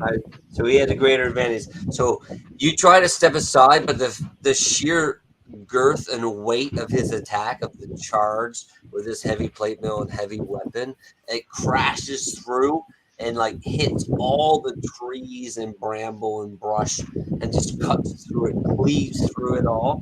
And now with that, he's going to attack you. Your attempt to jump aside is folly. So your dex, sir, is 13. My to 13. hit me is it says 5. My AC. Your AC is 5. That's what you have for armor class here is 5. Yeah. Your armor class is 5, so he needs a 12 to hit. No, it's nothing. He rolled a 2. So even though he does this cleave through all these trees and stuff, his heavy weapon is slowed through all the brush and wood, and you're able to dodge through it and duck under as it crashes over your head. All right, so top of the initiative order, and we're back to you, Roderick. You just cast fly on your little elven friend, and she shot off into the sky. You're still in darkness. Maybe not. Maybe the spell dissipated after the arrow shot. So yeah, you're not in darkness. Darkness is alleviated after. How close am I to where the halfling and the elf are fighting each other? Not far at all. Just 20 your distance up the hill. Movement 20 feet, 30 feet. Yeah, I'll start heading in that direction. They're up by where the keep is. Yep, they're just he jumped out and ran down and met the halfling, so they're further than the foundation stones. Nobody's there yet. Only the flying friend. So you can engage in combat, stop short, but you can get right up to where the elf just took a swipe at the halfling. Okay, yeah, I'd like to take a swipe at him as well. All right, so he's up overbalanced, having swung that big axe. You get to attack him now if you want. Ending your movement. You're right in the melee though. 15. His armor class again is 5. So look at your matrix. So I hit a 4. Be a hit for sure. Yeah, absolutely. Okay. For whopping less 2d6. 5. You got a 6 and a 5, so 5 points of damage. Nice. So you thud into him with your quarterstaff again? Yep. All right, so you hit him. The halfling and the wizard are standing off against the health bodyguard. So now it is your turn, Samson. Samson is going to flank him with the wizard. You're both there upon him. You're like crashing through these trees and ferns and vegetation underfoot. Yeah, we will flank him with the we kind of bulge out of it and attack the guy. You will move to get into a flanking position with him. Okay, his armor class is 5. He's wearing chainmail. So I rolled a 12 plus 1 to the attack is 13. 13 is a 4, so it's a hit. 6 plus 3. 2 plus 3 is 5 points of damage. Nice. So you hit him solidly with your long sword, finding some space between his chainmail armor. He grimaces in pain as you slash into his abdomen. And so he's going to retaliate in kind. He sees the two of you. You just hit him with the blade. He kind of holds it there, kind of tries to pin you in position. Your little halfling. He tried to use his size against you, try to pin your weapon into the wound. Now he's going to one-handed swing his big axe at you. I'm going to give him a -2 to attack roll. and he misses. So he kind of one-hands his big weapon, trying to hit you away, and fails. The wizard's turn. She just got hit in the shoulder. Her spell dissipates. She's going to turn around and look up at you, and she's going to cast a spell. She's going to say, "Protect me," and you're going to get to do a roll versus spell, save versus spell, as she's casting Charm Person upon you. Save versus spell, so that'll be 11. Okay. Was that a success? No, my throw is an 11. I don't know what I got yet. Let's see. No, it's a critical failure. You failed critically? Yeah, because it's you want to get over, correct? So Yeah, the number one. goes down. Yeah, one. I got a 1. Yeah, you failed critically. So yeah, you feel this power of her mind take a grip of your own as you're flying there, having took the shot, and she says, "Protect me." And you feel this primal urge. The only thing that you can think about is protecting this elven orc just below you. What's your intelligence? Intelligence is 13. Okay, you get to try again tomorrow. But otherwise, she needs to be hit or killed in order for this charm to be broken. Okay, so that was her turn. That would be your turn now, Ilona. You feel this urge to protect this orc. Who do you perceive as being a threat to her? It would be the which one of them is more exposed to me from where I'm at in the air? Oh, it would probably be. It would have to be. You see the clamoring of the battle between the elf and the halfling, and the wizard there as well. I would say the wizard is more exposed, being that he's bigger than the halfling. Halfling's kind of hidden behind the elf as they struggle together in this melee tight quarters. So yeah, the wizard is more visible. Yeah, I will thread an arrow and hold up my bow with the fucking look of a traitor. Yeah, he knows he cast a spell on you too, just a minute ago, and now you're coming back out of the darkness and taking a shot upon him. What's your armor class there, Roderick? I believe it's 7.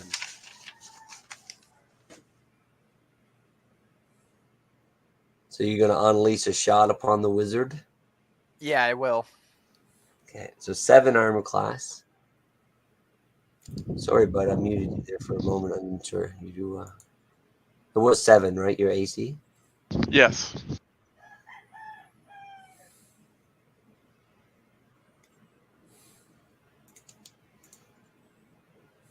Seems like we had this conversation before the game started earlier. What's that? Is someone going to get shot? That someone was going to attack somebody. Mm-hmm. 11 plus 2, 13. So I'd hit AC 6. Yeah. Oh, yeah, you thought him with a nice shot from above. Okay. 3-6. Come on, let's get some low damage though, at least. 4 damage. 4, you said? 4 damage to the wizard. Oh. How would that work? Yeah, inside my charmed body, I'm like I'm in like an impregnable Mordenkainen fucking see-through shield, and I'm like banging it with my hands like I'm trapped in a phone booth. Love it. All right. So let's see the initiative order. That was Ilona. So now we're back at the top. That would be Roderick. You just got shot by your ally. What the fuck's going on? What are you gonna do? That's what he would like to know. So let's see. That was 4 points of damage.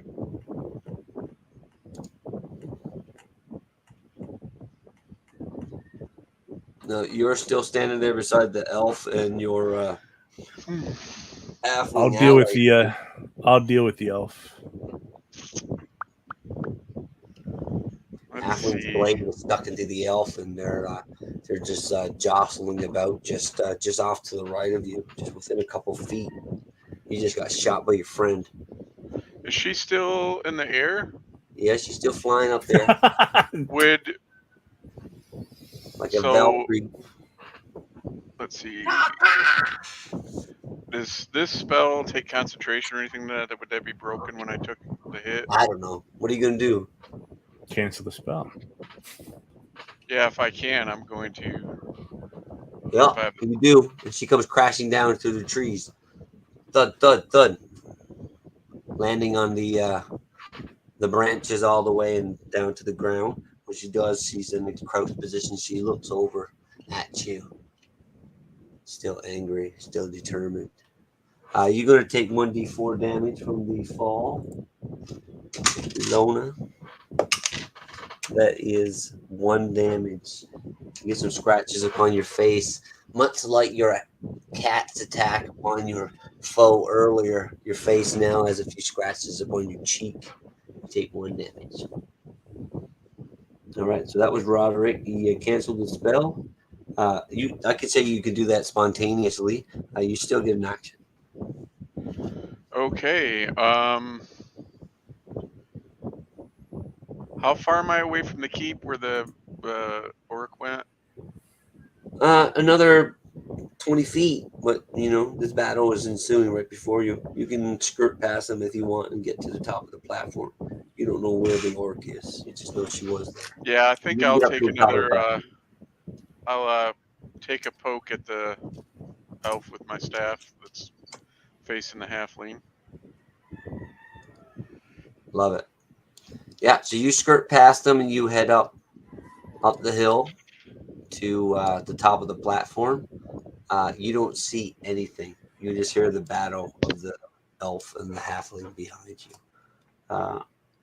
You don't see anything. You see the big, large foundation stones of a once grand building. You see a barricade just beyond the center point.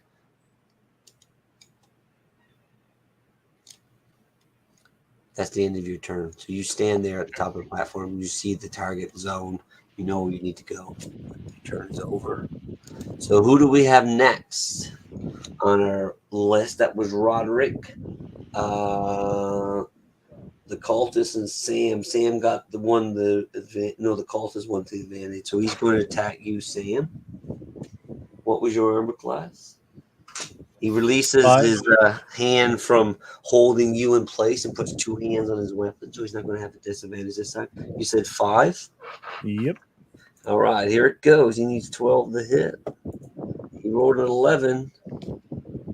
So he just misses you. He takes a big, huge swipe with his large weapon, and it's not doing him any favors that the wood is all around, and you dodge it just slightly, and you can feel the weight of the weapon slide right past you, and you can retaliate. Yeah, I'll hit him back. We'll Armor class 5. yeah, so 12. He's cursed at you all the while. I can't believe he's being bested by this little halfling. 18 plus 1 is 19. The plus 1 longsword. So 19 total. To hit? That's definitely a hit. Absolutely. D6 plus 3. 4 plus 3 is 7. Nice. You connect with him again and slice him, and he goes down to 1 knee. He's almost defeated, but not quite. If you worship me, I will let you live. He looks up at you with hate in his face. He is a true believer. Not like the youth earlier. This elf is not corruptible by you little halfling cunt. All right, so next up is Ilona. You see the wizard running past you after you got released and fell to the ground. So am I still charmed though, correct? Absolutely. Yeah, so I will curse beneath my breath and get up and string another arrow Now,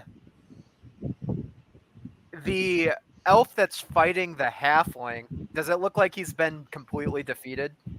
He definitely looks like he's bloodied and about to be finished off. Yeah, he's on one knee, holding wounds, barely able to move this large axe, kind of like bent over with one hand down on the ground. I think at this point I'll perceive two people protecting the orcs better than one, so I'll try to shoot the halfling. Okay, you can do so. All Again, right. it's difficult shooting through the trees and stuff. I'm gonna say you can have a -1 for concealment. You're on the ground now, though. Yeah, still -1 for concealment. And Good. the halfling's armor class. I rolled like crap. I got a 3 on the d20, so my shot's gonna go fucking wild. Yeah, it thuds into some tree, not even closely nearby, but it was a difficult shot. So no damage done. Next up is back at the initiative, the wizard. You're on the top. Actually, no, it's the other wizard, the female wizard. Yeah, she's nowhere to be seen. Now it's your turn, Roderick. You get to the top of the platform and you can see the barrier just beyond. Yeah, I'll just continue forward. Okay, get to the stairs. You can continue down the stairs if you want, or you can stop at the stairs.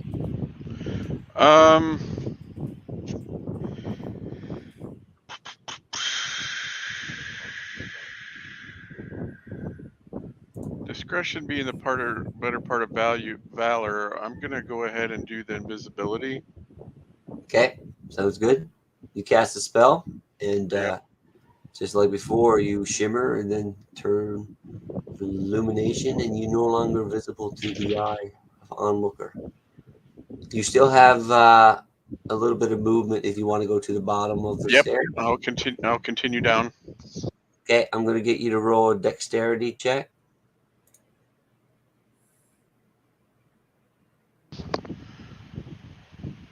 My dexterity is a 12. I rolled a 3. Oh, very good. So yeah, you make your way down to the bottom of the stairs quite easily without being obviously sounding any alarms, but also you must keep it in mind that the elf is also, or the orc rather, has been ahead of you and is preparing its own ambush. As you get to the bottom of the stairs, there's sunlight at your back. You can see that everything forward is blacked out. You're not quite sure what's going on, but as you get closer and you creep down slowly, invisibly, you see that there's some kind of material fabric, like a sheet covering the in the face of the exit point of this staircase into the room beyond. So you're quiet, you're invisible, you see this fabric. Let's stop it there and we'll come back to you really quickly. Next up is Samson. You're in combat with the cultist. Let's finish up that fight with you and the elf. It's your turn first. This guy is ready to be defeated. He's on one hand and one knee, bloodied, wounds upon him. How would you like to do? I am not a good guy, and I attack him. All right. 16. You get +2 to attack, so that's an 18. Yeah, that's definitely a hit. And you got +3. Max so yeah, damage is 9 points. Yeah, so you finish him off, and he falls. I'm gonna take his head.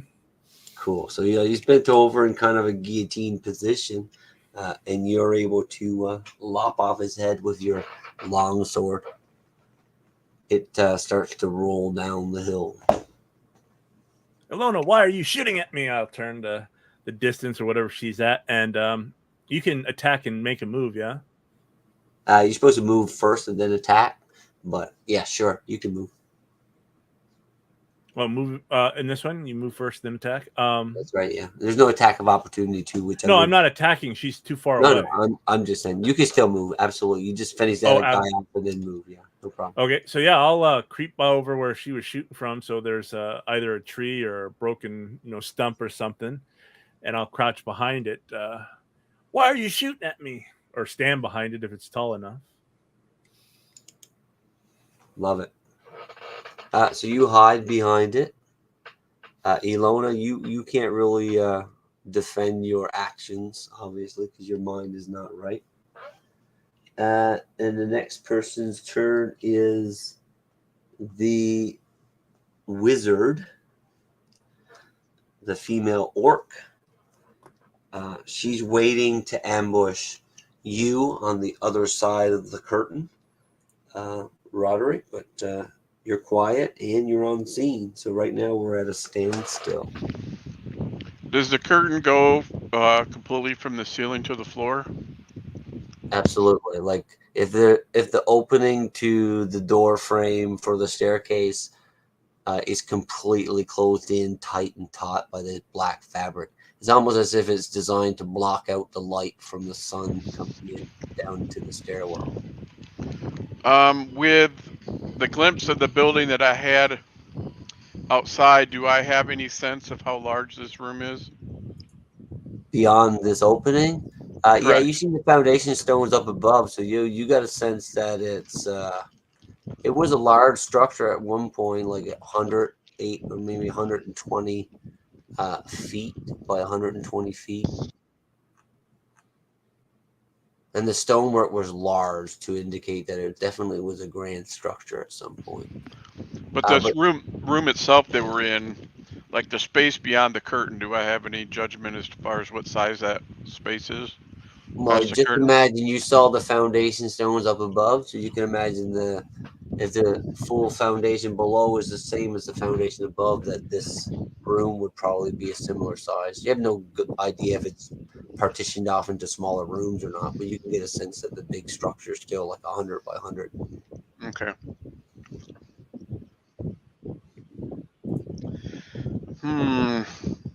Let's pause you there.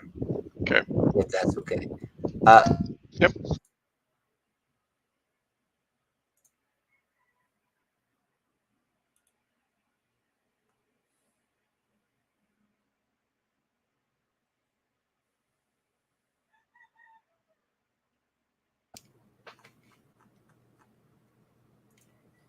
You can take another pot shot at him before he goes over the edge if you want. Or you can move. I didn't hear anything you said.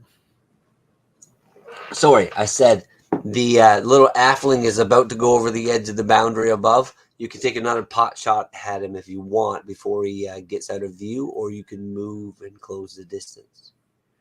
I'm going to grab my little idol of my cat, and I'm going to animate Salem into his fleshy form and point towards the halfling and whisper balefully into its ear, "He carrieth potions. Steal them and break the glass."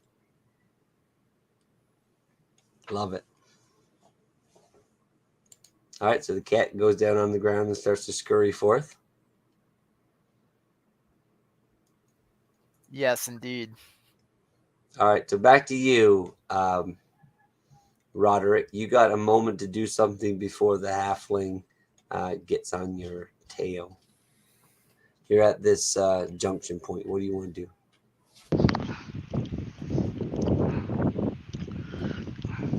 So I guess what I would like to do is to move to one side and try to tug the thing open with my quarterstaff on the side further away from me to see if I can get a glimpse into the room.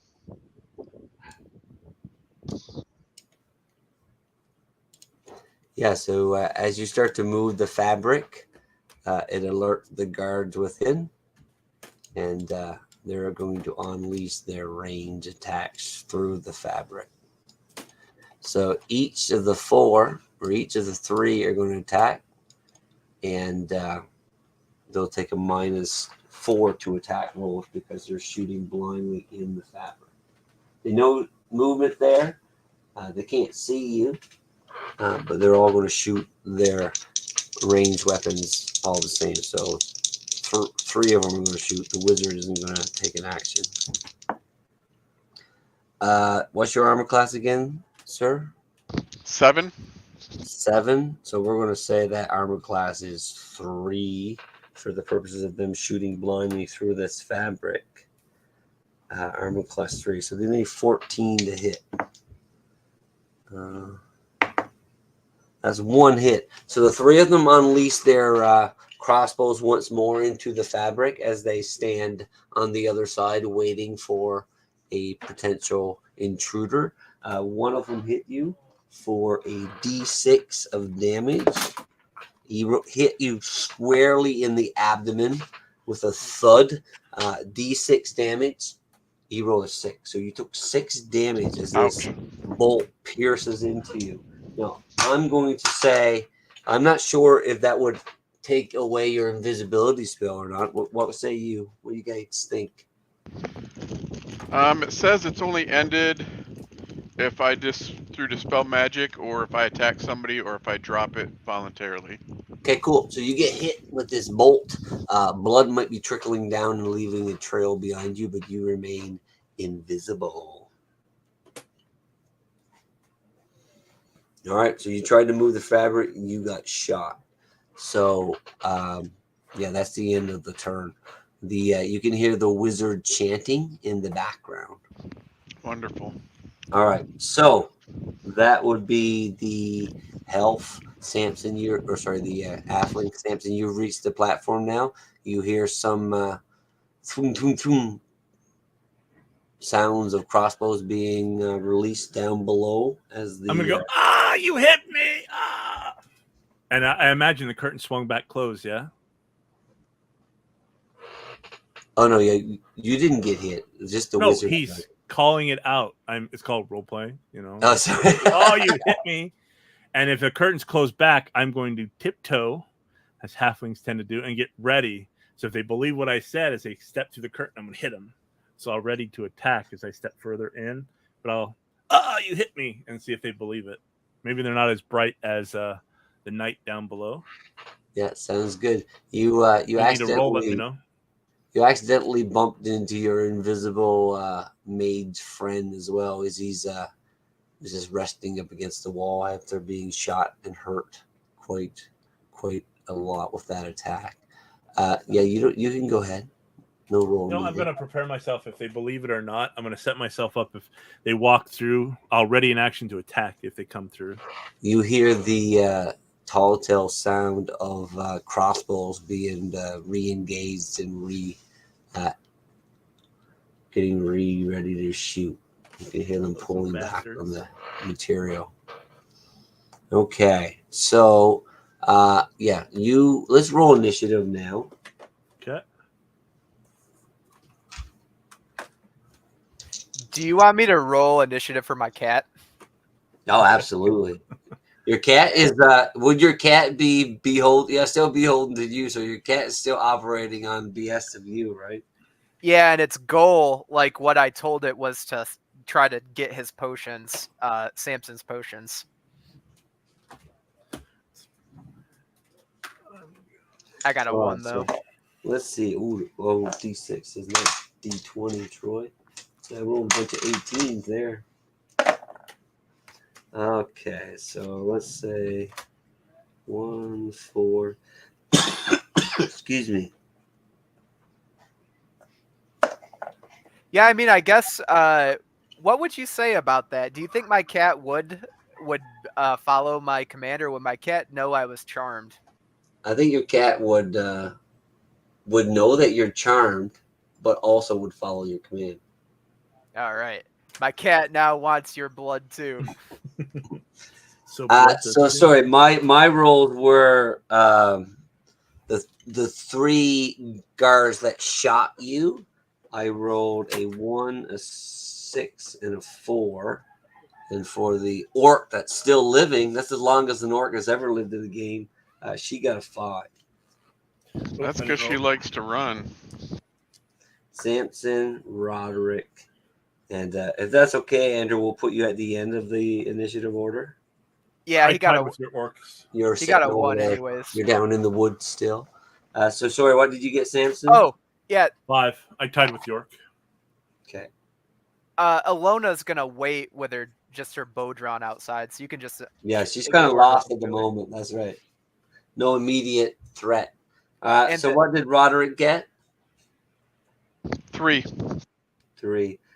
So what was your dexterity, Sam? Samson's got a +1. His dex is 13.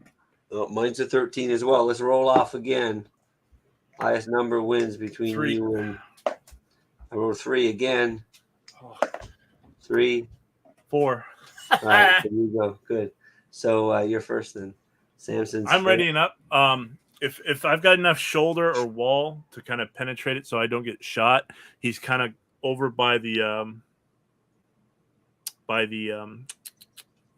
edge of the door so that he can see. He's still waiting for them to come, and he'll bend over so the not bend over, but he'll reach his neck over so it's coming from the doorway, and he'll go, "Oh, I surrender. I want to be sacrificed to your cult." If I need acting or something, he can, but he's just making that noise, and I'm readying an action when they come through. Or I see someone like across from me, like on the other side of the doorway or archway. You hear I that? can hit, I'm gonna hit. You hear the booming voice of the orc, the ones that you heard earlier when she told you to surrender. She's like, "Don't believe them, you fools! If we get them, we'll get them for the test." And she reaches and says, "Fire!" And they're all going to unleash another barrage of attacks on their turn. So you heard that retort to your parlance, and I'm going to give you another opportunity as you hear her say "fire." What would you like to do?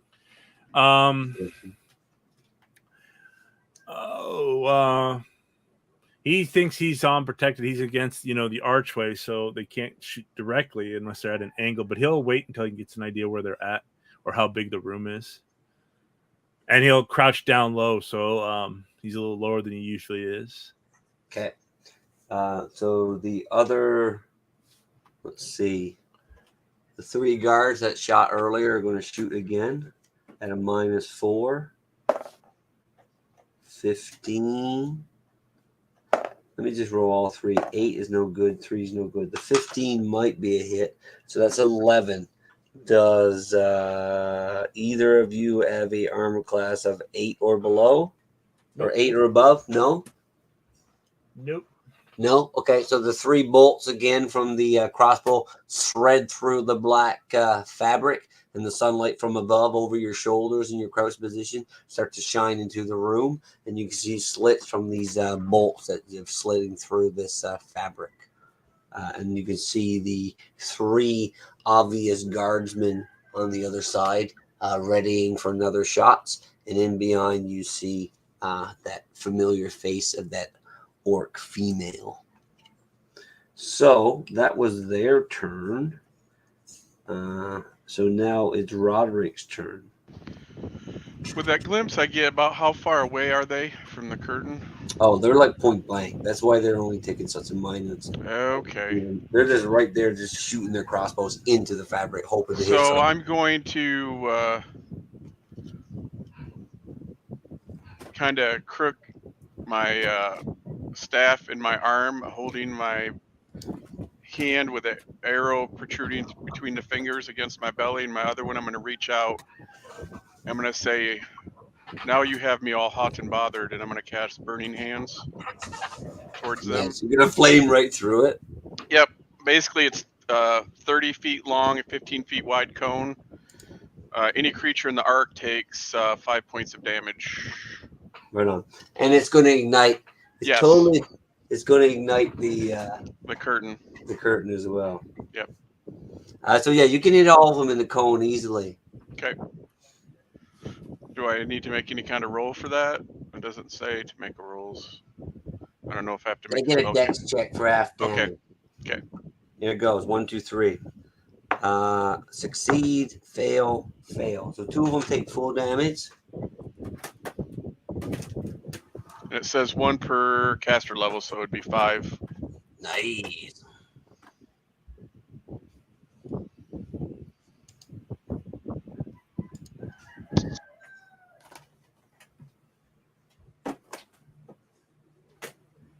then if I have any room, I'll kind of duck back. What was the hit point damage? It was 5. Across the board, huh? Yeah, it's 1 point per caster level, so it would have been 5. All right. So 2 of them are on fire as their cloaks, their red cloaks, go up in flame. So they might even potentially take additional damage in the future. The other one was able to stop from being ignited, and the wizard was out of the way, so she wasn't affected. All right. So that was now it's Ilona's turn. You and your cat. Your cat can do something. Your cat is quick, and she closes in on this area and see this big flame poof up and then quickly ignite because this thing is old and dry. This old black blanket. Your cat approaches. What do you do? All right. I will look upon Samson laying in wait, and my May I, eyes will go to sorry, his attire. may I interject for 1 second because we didn't fully flesh out what your feline fellowship figurine did. Let's say you can see through the eyes of the cat Okay. if you choose to.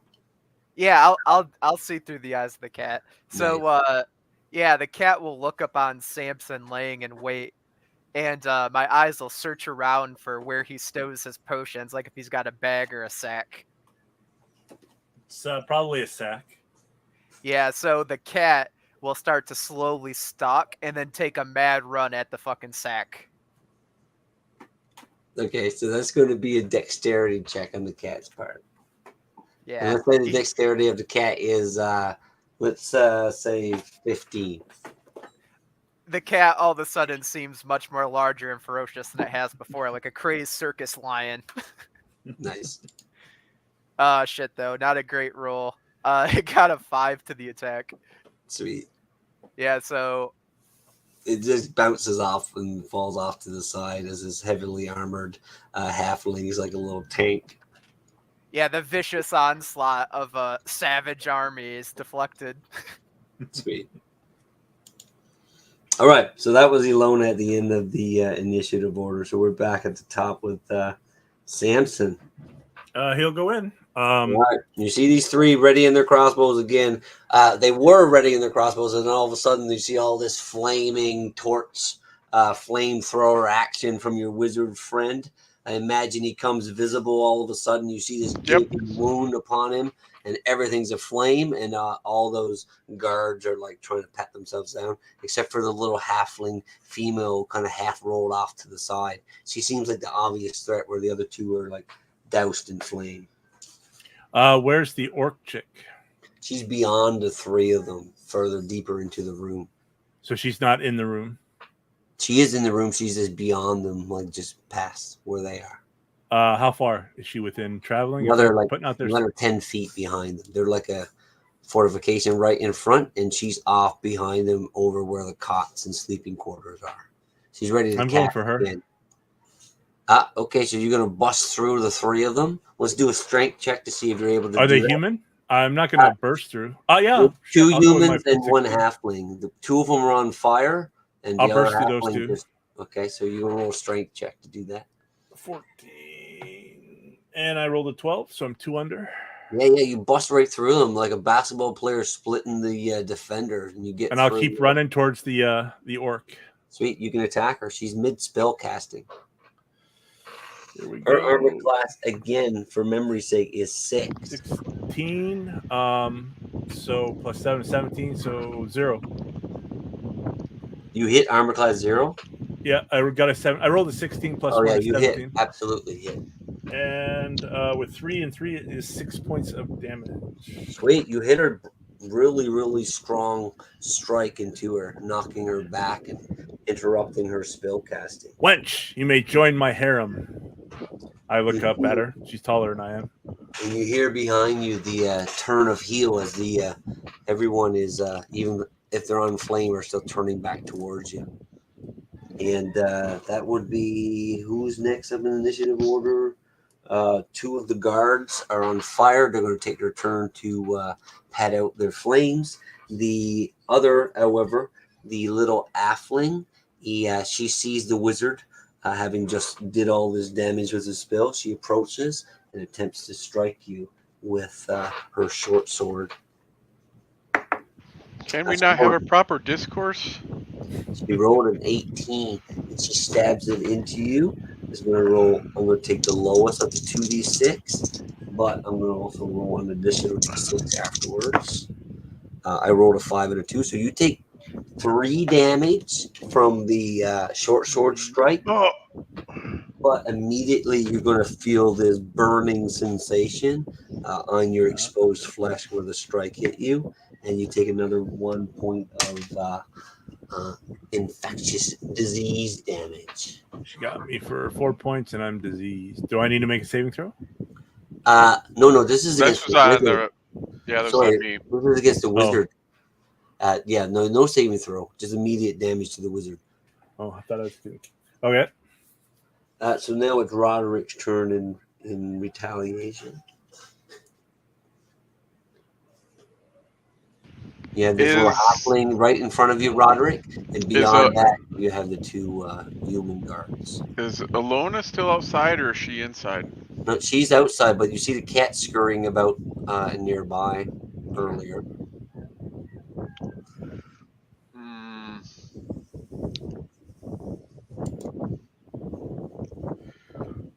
What you gonna do when they come for you? You got this little freaking halfling assassin rolling around and sticking you with this little pig sticker right in front of you. I don't got a lot of good options left.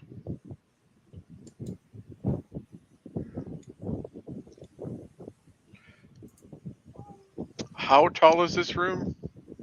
Oh, it's about, let's say 14, 15 feet. It's quite grand. She's how tall? She's a halfling, right? Yeah, she's like 3 feet tall. I'm going to cast Levitate and then start going up, hopefully out of her reach. Absolutely. It says I have a movement rate of 60 for each turn. Nice. So as you start to go up out of her reach, you see her looking up at you. You see these 2 brass posts on either side of the cement opening for the stone opening, rather, for the staircase. You see these brass posts where the once blanket was attached to. Black sheet. These brass posts are there. They extend up some feet up into the sky, but not as high as you are now. So yeah, you levitate up into the room out of the reach of the halfling. So that was Roderick. Next up is Alona or Salem. So she'll still be like up above in the chaparral, just waiting for an ambush if they come out. But the cat will follow. Well, didn't the charm break? No, absolutely not.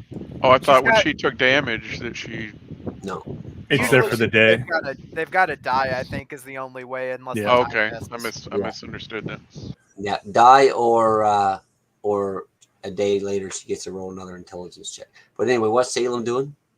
Salem will go into the breach through the flames after Samson. Yeah, it's like that cat wants that bag of potions. Nice. Yeah. You scurry through the flames flickering behind you. She's right on Samson's tail. He drives the blade into the elf, and the cat can attempt to do something. Yes. Or the orc, rather. All right, that's. You're gonna take another jump at him. The pouch again. 5. Yeah. 11. No, I hit an AC 8, so I attack at his pouch again. Yep, and cat misses again. Not Samson will turn and say, "I never liked you anyway," and I'll go back to the orc. Yeah, like some shadowed flea creature hopping all about trying to get at your garments. It's your turn, Samson. I'll take it on. I'll attack her again. Okay, so yeah, she's definitely bloodied. You've slashed into her a couple times. She's taken an arrow, and now you cut it through her. She's wounded a bit. Armor class 6. 14 is the roll. Let me go back to Samson. 14 is a 3. She will take 5 points total. All right, she's still up, but yeah, she smashes down against the wall as you slash into her again with the longsword. Even though you're a half her size, you're battering her around with your weapon. Yeah, she's bloodied for sure. Okay, but she's not dead yet. Now it's the guards, the 3 guards that are there, the 2 that remain, and the halfling. They're going to turn back, seeing that their mistress is being battered. The 2 of them are going to attack, close the distance, and attack you from behind, Samson. They miss you twice as they don't penetrate your armor. The little halfling, however, is determined to kill the wizard, and she starts to climb up the flag post to try to reach you. You want to roll a dexterity check for me, Andrew, under a 14. Yes. Okay. I got a 18. All right, so she fails. So she starts to scurry up the brass flagpole to try to get to you, but the soot from the recently burned blanket sheet makes it very difficult, and she slides back down to the bottom of the floor, cursing and spitting as she looks up at you angrily, reapplying another coat of corrosive poison to her dagger short sword. All right, so the other 2 attacked and missed Samson. So now we're back to the kitty cat. No, sorry, Roderick, right? Roderick, sorry. Yes. Yeah, Roderick. I'm going to ignore the foul little creature attempting to come at me and cast haste on Samson. Nice. So Yeah. he'll have the double in his number of attacks and movement rate. Oh, nice. So yeah, you feel this energy, Red Bull surge come about you. Samson. All right, so that was Roderick. So now we're back to the top of the order. Our Lona first, or Salem again, sorry. Oh, You're yeah. going to take a disadvantage this time because Roderick is now hastened. If the cat wants to try again. Yeah, like the mischievous Kate Sith of Irish legend. It will hop about on its hind legs, now angry, and like claw out like some drunk boxer. Nice. Yeah, we're going to do it at a disadvantage if you try again, because like I said, he's moving like a little Jack Russell. Yes, I rolled 2 d20s. Lowest was a 13, so that'd be AC 6. Miss by 1. Kitty cat jumps again, and this time overshoots, and now is at the foot of the orc and the halfling battling. Back at the top, and it's Samson. Samson is he's going to end her. So he's going to he's kind of be like a ballerina puree, kind of get on his steel toe, and he's going to swing, attack her, and he'll attack one of her minions that's hitting him. On her is a 14, and on the minion is a 19 plus 1, 15 and 20. Nice. So yeah, you definitely hit both. Definitely going to 1 finish for the her girl. out. So Yes, 4 for the girl, and yep. 5 for the henchman. You actually go ahead and describe killing 2 of them. One of the henchmen still is dusty from the flames upon his skin, and but you kill her and him. Like I said, he starts to turn on his toe, using his momentum to hit the girl first, slicing her throat. And as he turns around like a ballerina, he'll hit the other guy. Lucky shot, probably in those burn wounds, that open gash of nasty flesh that was burnt. He'll hit that. And when the blood sprays, he'll kind of pose for a moment. His sword held high. Cat looks up at you amazed. And then he'll look at the cat. I forgot that damn cat was there. You're next. Kind of like in that Jean-Claude movie, the villain. I love it. And Alona, you can see that directly from the cat's eyes. This horrific killing spree that this little angry Harper is on. The visage of like the halfling, blood drenched like a northern berserker. Love it. All right, so that was Samson. I'm gonna go. There's only one guard left. She turns around now, seeing that you're out of range, and she starts to move over to join her one lone companion to attack Samson. Coming up from behind, blade laced with corrosive poison. She's going to make an attack roll. She rolled an 11. That's not going to hit, I don't think. Let me just double check really quickly. An 11 hits a 7. Your heart's better than a 7, isn't it? It's 5. Yeah. All right. So she tries to stick her dagger or short sword into you, but it doesn't penetrate your chains mail. But you feel it in your back.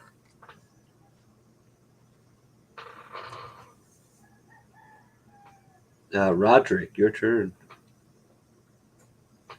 You're up there floating in the air, levitating.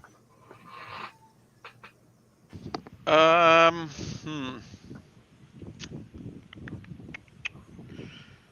believe I will begin to start making my way down to the floor.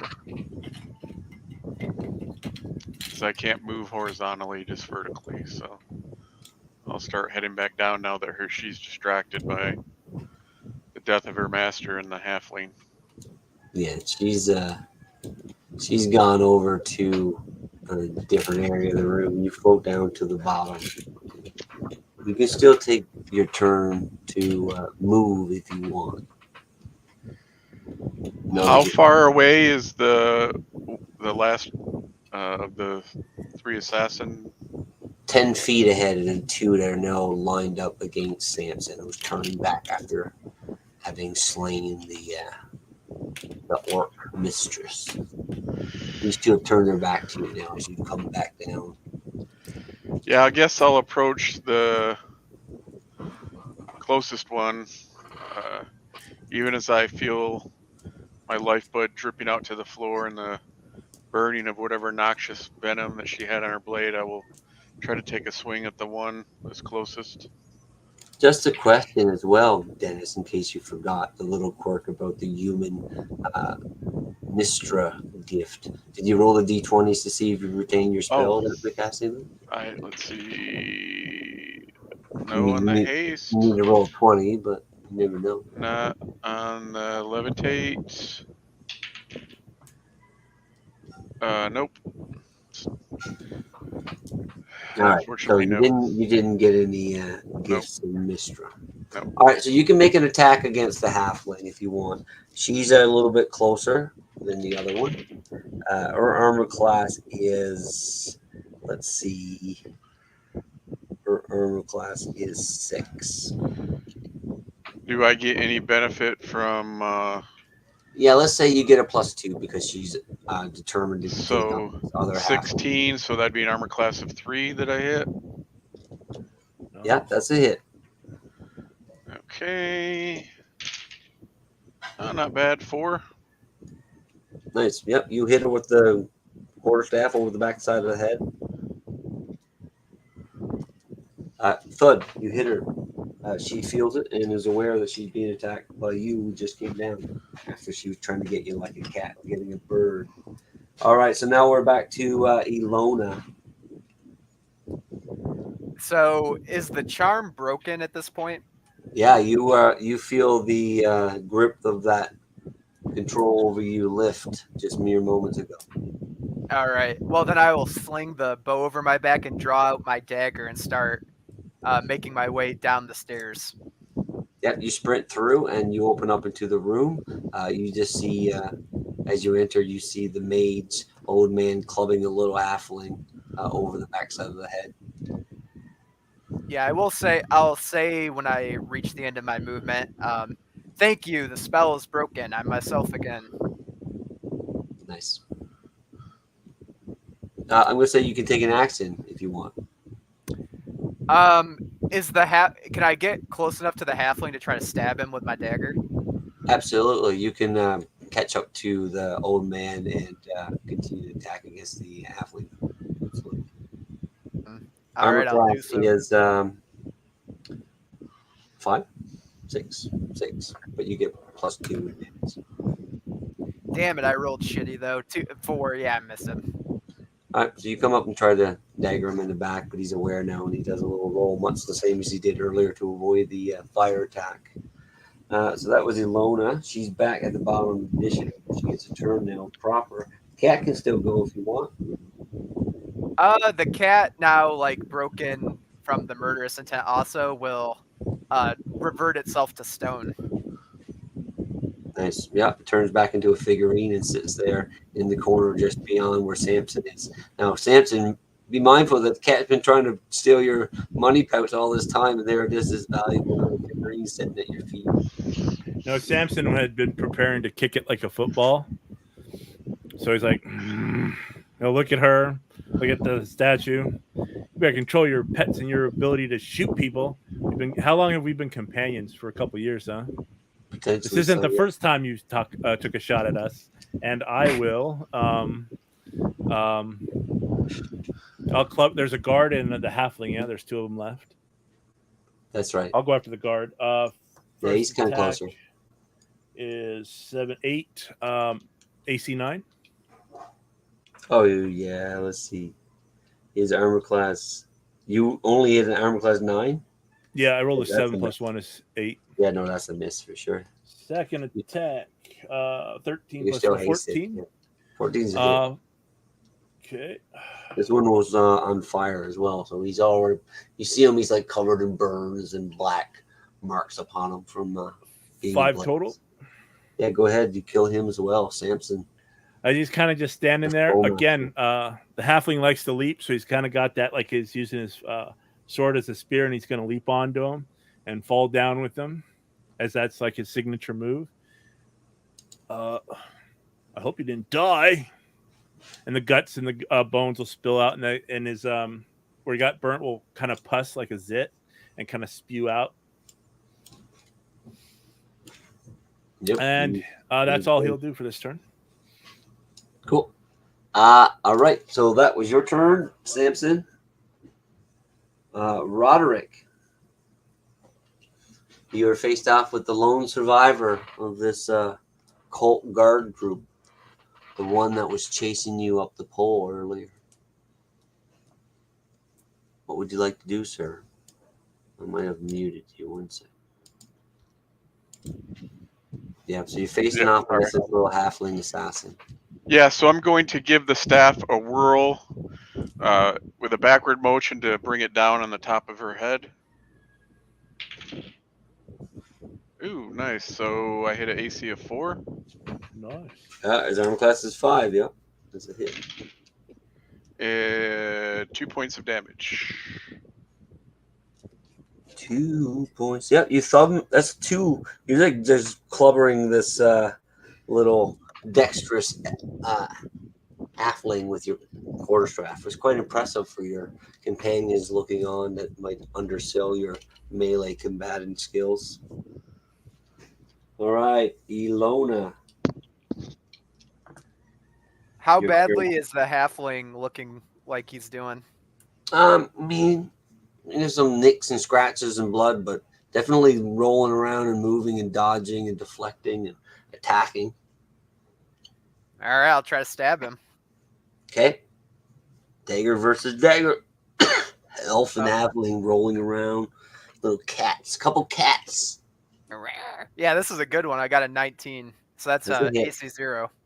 Absolutely hit. All right, so 2d6s. Here we go. Worst one. Worst one's a 4. Nice. 4 damage. Yeah, you strike deeply into the lightly armored halfling. So I'll like feign, and when he rolls, I'll rip it across his leg. Okay, Samson, you see this attack. Now it's your chance to strike. I'm gonna steal her kill. Her damn cat was attacking me.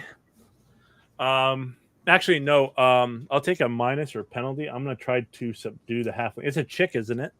Seems to be. She's gonna join my fan club. So I'm gonna try to take her from behind and just whack her in the back of the head like a sap. Okay, let's do it. No, I'll butt stroke her. butt stroker there. I don't have steps. So we'll go. First one is a -4 12 for subdue, but -2, Damn. +2 for behind. So let's say it's a -2. -2. So 12 and 1, 13 -2 is 11. Armor class 6. is 5. I missed that one. I'll do it again. I miss again. I You're rolled a trying to 2. hit her over the head with the hilt of your short Yeah. sword. So See, I got a see, long it sword, senses buddy. you with the first one and moves aside and easily dodges the second. Even though you're hasted, it's quite impressive. She's fast like you. All right, so we're back to Roderick. You're having the most success so far against this little halfling. Hiya, hiya, whacking her with your club. Ooh, AC 1. Oh yeah, that's a hit. Wow, whapping 3 points of damage. Yep, you thud her across the head once more. She takes a half step back, gathers herself quickly and perches and ready to lash back at you, which she does right now. Have at thee, foul creature. You're just battering her with this quarterstaff. She's had enough. She lunges forward again and shoots past you and stumbles on the ground. And you see her. She's getting ready to run past the group of you now and back out through the exit. But back to the top, Samson. Your turn. You're hasted still, so you could catch her easily if you want. Pardon me. I'll go grab her. You will surrender to me. And You're gonna latch onto her, or you're gonna tackle her to the ground. What are you gonna do? I'm gonna actually. What he's gonna do is he's gonna drop his longsword and he's gonna launch himself kind of like a head first and try to butt her into the back. That shouldn't kill her. And he'll attack her. So Strength versus 16 her plus- dexterity. I rolled a natural 20, so she's definitely wounded and not as dexterous as she was. So I failed by over 6. Yeah, I failed as well. I rolled a 16. closer than me though. I rolled nat 20 as well. So you succeed in battering another victim today, and you hit her as she approaches the opening, but she misses and thuds up against the wall. She's not dead, but she might be unconscious as she comes sliding into the wall and stop moving for a moment. All right, Roderick. Next up is Roderick, and then Lona. So yeah, this little halfling is down on the ground, back towards the entrance. And that's the only one left. Immediately, yes. Yeah, so You haven't even really got a chance to look around the room too much. right, yeah. Fine. Still trying to staunch the burning wound in his belly. Roderick's going to just kind of find a place to lean against the wall, kind of hunched over. Okay. The little halfling is starting to crawl towards the opening still as she becomes conscious. She's moving very slowly, inch by inch. Ilona, you look over your shoulder and sense the movement. Yeah, I will stride over and seeing that the dwarf isn't or the halfling isn't trying to kill her, I'll turn the pommel around on my dagger and try to like hit her on the back of the head with it. Yeah, you can knock her unconscious. She falls down flat, face down onto the large marble stones. Crack. All right, so she's disposed of. Like the other, these people are all wearing red cloaks and symbols of the dragon cult. But with that, we'll take another break. You guys want to stop there? You want to take another break and play for further? I'm cool to play for longer. I just need to take a bathroom Whatever break. you guys want to do. Yeah, I could use a break, but I'm up for more if everybody else is. I'm good. Yep, I'm good for more. We can finish this tower for sure. This room. If we just break for another 5 minutes or whatever. Let's do it. Sounds good. Cool. Be right back.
Alrighty, I'm back.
Hey, you back, Clay?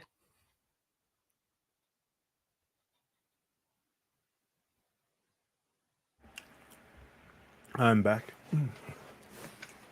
Did you get Final Fantasy 16? I did. I haven't played it though. Did you play it? No, not yet. I haven't even got it yet, but I'm planning on buying it. I get mixed reviews. They say that cutscenes are too long. That's always been Final Fantasy. That's what DSP was saying. He was complaining like crazy. You think he's gonna rage quit it? I was watching that too. I don't know, but I saw his video where he was complaining about that in Tears of the Kingdom. And now he's what? He's got 1 or 2 more streams for both that and Diablo, doesn't he? I'm almost done. I don't know how he's taking that long to get through the campaign on Diablo 4. You already beat it? No, I haven't played it yet, but I've been watching the streamers do it. It's not very long. It's like pretty similar to the other Diablo games. So you're talking like, 10 to 15 hours. And it should be done, but it's funny. I think he's a total idiot, just a total, but I can't stop watching him fuck up or bitch. Yeah. It's gold, man. It's gold. I mean, it's my guilty pleasure, one of several. Wings, I can't watch his direct content, but I can watch his detractor content. Like Lummox or some of the guys that makes fun of Wings. Yeah. All right. So, you find yourself in the first underground level of this old wizard's tower that apparently is now being used for this cult activity. Well, we can heal up our wizard friend, and if he needs to, I can't remember. It's been a while since I played Holmes, but he got to get his spells back. We can rest here in this archway. Or this room. There's more to it, more to this room that you haven't explored. I'll pull out my. Oh, I'm sorry. No, go ahead. I was gonna say I better make up for what I've done, so I'll pull out my healing potion and offer it to Roderick as a sort of Faerun Dane's Guild. Mhm. I thought we had lost you back there. Yeah, I was dominated by the fell magic of that orc. She got in my mind. Her body is still laid low over in the corner. Roderick's Cursed looking creature. rather pale with his robes just drenched in his blood. Yes. Here, take my healing potion. I'm the one that inflicted one of those wounds. It's the least I can do. Thank you.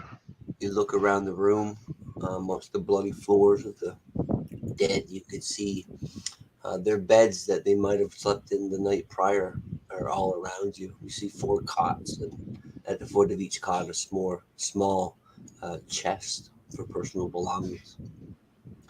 The room wraps around the entry point, and just beyond where you find yourself now getting the potion, you see a doorway into another room.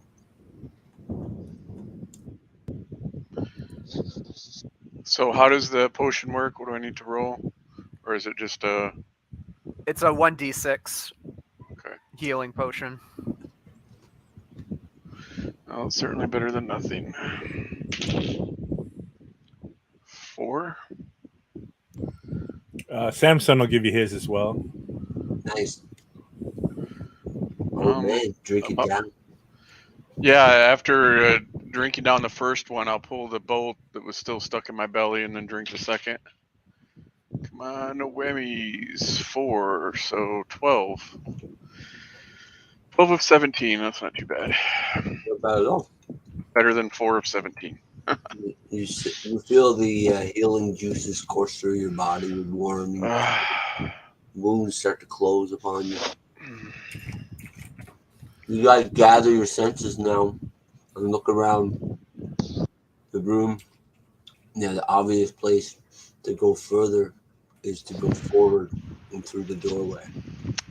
First thing I'm going to do is search the mage's body. Absolutely. You see a large flail that she had been using strapped to her waist that she never had an opportunity to swing. She's wearing large female shaped plate mail armor. She doesn't seem to have any other weapons upon her. She does have a satchel, and upon further investigation, you see that it's filled with 4 scrolls, all 4 of which have arcane magic written upon them. Whether you can identify them now is not evident. She also has some other parchment and inkwells and paper materials for scribing additional scrolls, but that's all she has. Okay, I'll just shove everything back in the satchel and take the whole satchel. And you snatch it from her waist in hand, move back from the body. Does she have like a top knot for hair? Like what's her hair like? Totally does, yeah. Her hair is wrapped on top. Upon further inspection, now that you get closer, you see that she's probably not even orc. She's probably more of an half orc. She definitely has human blood. Some of her features are more human in nature. She's Yeah, a large woman. I'll take my knife and like ball her hair up in my hand and cut like a length of the hair off, like a witch, and stick that in my pocket without saying anything. I love it. Yeah, you chop it off. I'll go back for the axe of the elf. Basic leather. They're all sporting like short swords and daggers, short bows. They have quarrels with arrows in them still. I'll go grab the axe of the elf. Oh yeah, so you're gonna go leave this place, go all the way back down the hill, and get the axe from the dead body. Yeah, I'm gonna search him. We never leave equipment behind. Hey, what before he goes though? When he starts walking out, I'm gonna be like, "Hey, wait, what are we doing with this thing?" I'm gonna point at the woman elf. Or the woman halfling, rather. Yeah, she's lying up against the stone, unconscious. And as I said, there's the room on the far side of the wall that's still yet to be explored. Well, we're going to question her about this place. She's probably explored these rooms. I wouldn't want to set up on a trap or an ambush. All right, so you guys are sitting around talking about your next plans of action. I'm going to go get the axe. And is his armor better than mine? Can I piecemeal it together? The elf, yeah, Mhm. he's wearing chainmail as well. It might be better quality, but it's hard to say. You Yeah. guys can take it back to our armor smith and get it adjusted for your smaller stature. We'll just gut his items if he's got a pouch, a bag, and his axe, and then I'm done. And I'll come back to the rest of the group. All right, you see your little halfling friend scurry forth, looks over a couple of the bodies there. It's nothing here, and goes back, leaving the stairs. What are you going to do, Alona? You're standing there above the halfling. You said that each of the cultists have a red cloak, correct? Absolutely. I'll take 3 of those. Like, I'll go through the bodies and take the cloaks off and make sure I get ones that correspond roughly to our size. Okay. You hear footsteps coming. Actually, no, you don't hear anything. Sorry, yeah, you're doing your thing. So you don't hear anything. So you guys are doing your body searches and stuff. What are you doing, Roderick? Your little Samson the killer is no longer in the room at this point. Roderick, what are you doing? Well, I suppose while I'm waiting for the others to do what business they may have, I'll kind of look through the room, explore that out. Now that I'm not busy bleeding to death, I'll take the time to kind of explore our surroundings. All right. As you're doing that, you guys are looking around. You hear, let's roll wisdom checks under your wisdom score. Not you, Samson. You're no longer present.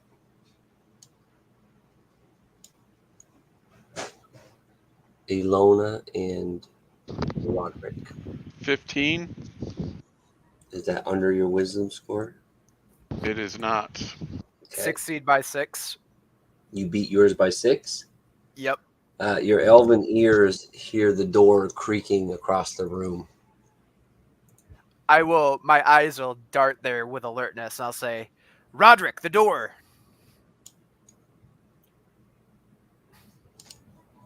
All right, so you're not surprised. Roderick, you will be, as the door barges open and a human man warrior barges through, 2 hands whirling dervish as he approaches the 2 of you. He also is wearing a red cloak like the 3 you have in hand, Ilona.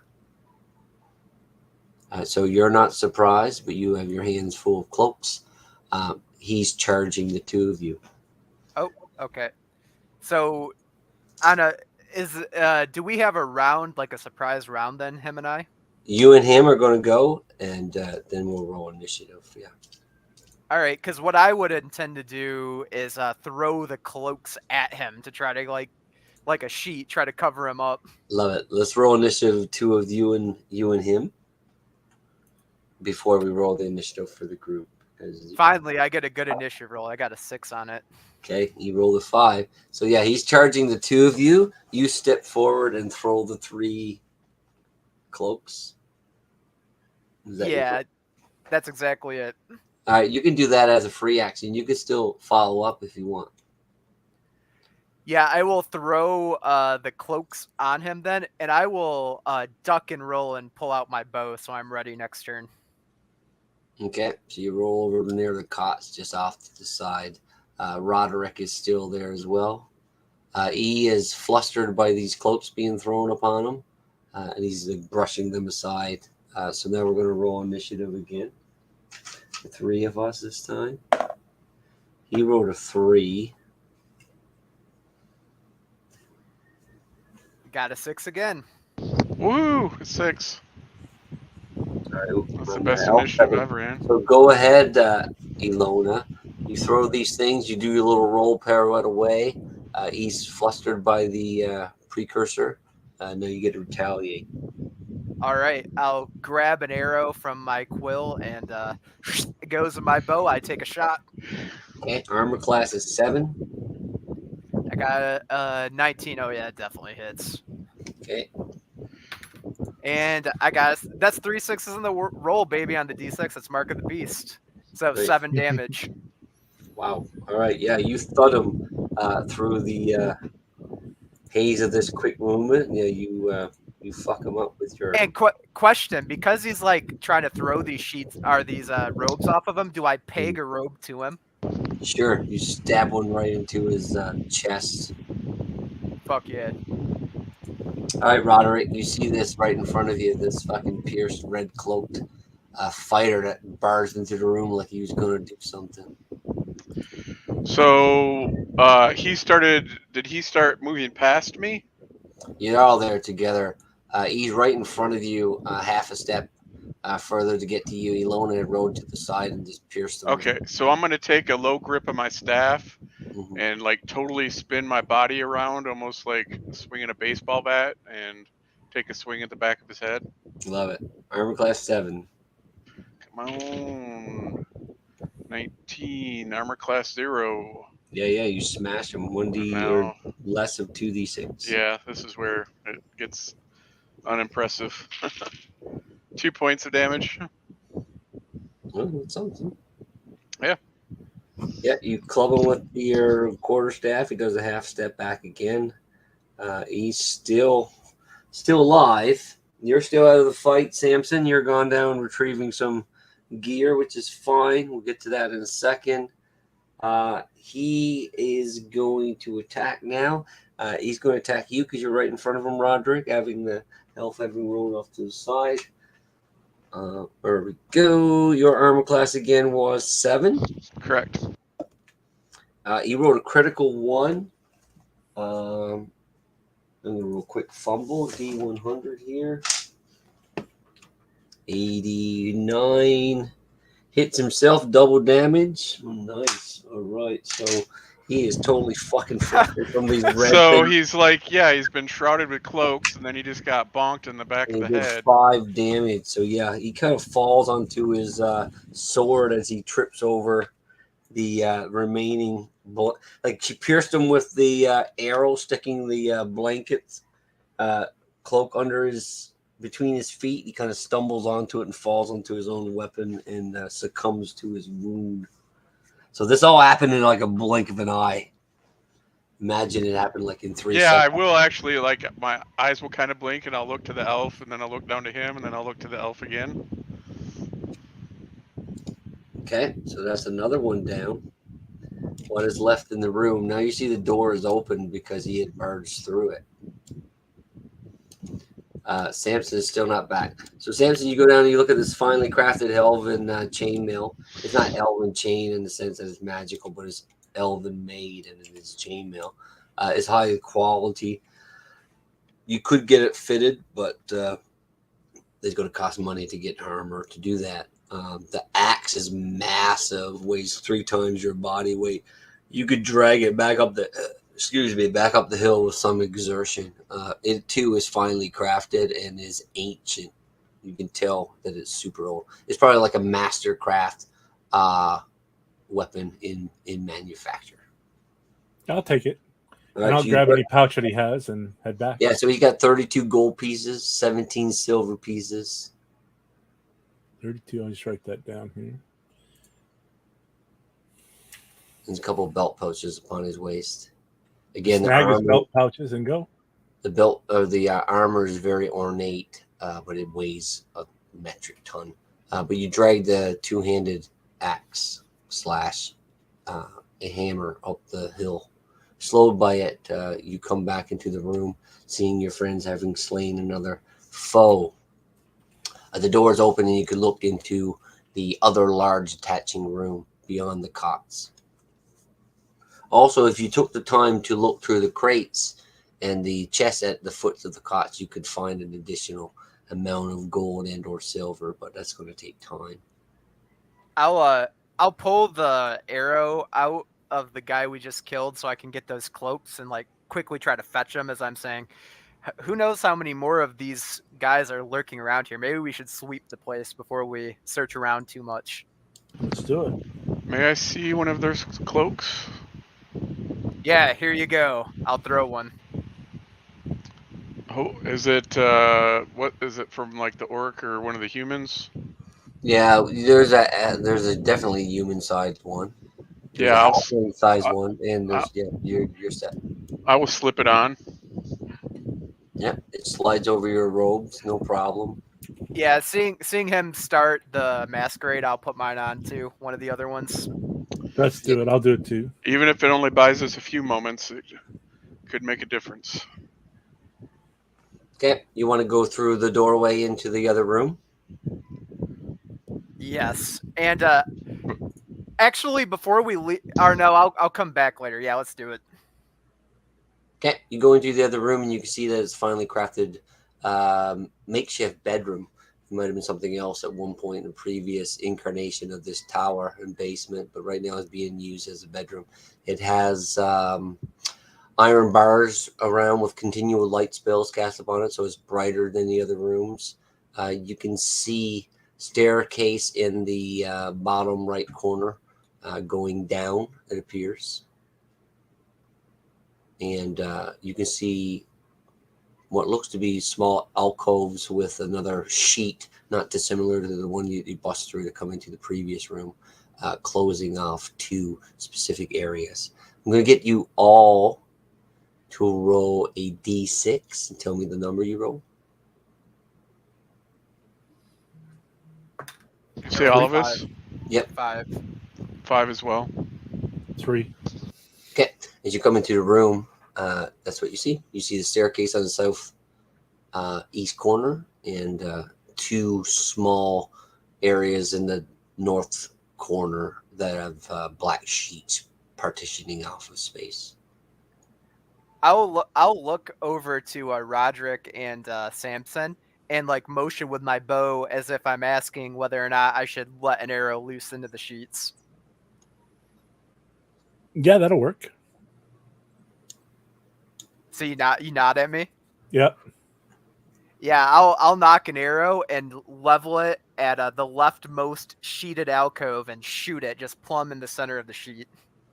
Okay, so you shoot the one in the north to your left. It thuds through and clinks into the wall on the far side.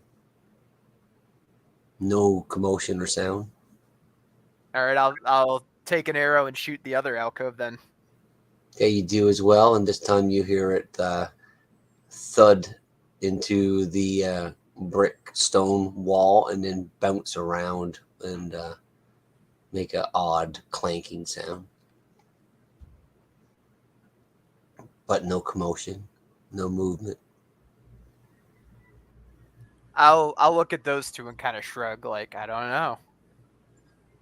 I mean, the blankets moved aside for a brief moment. With your elven eyes, you might have seen what was beyond. It just looked like little wooded nooks. So where the rest is stone, these places are kind of like wooden in.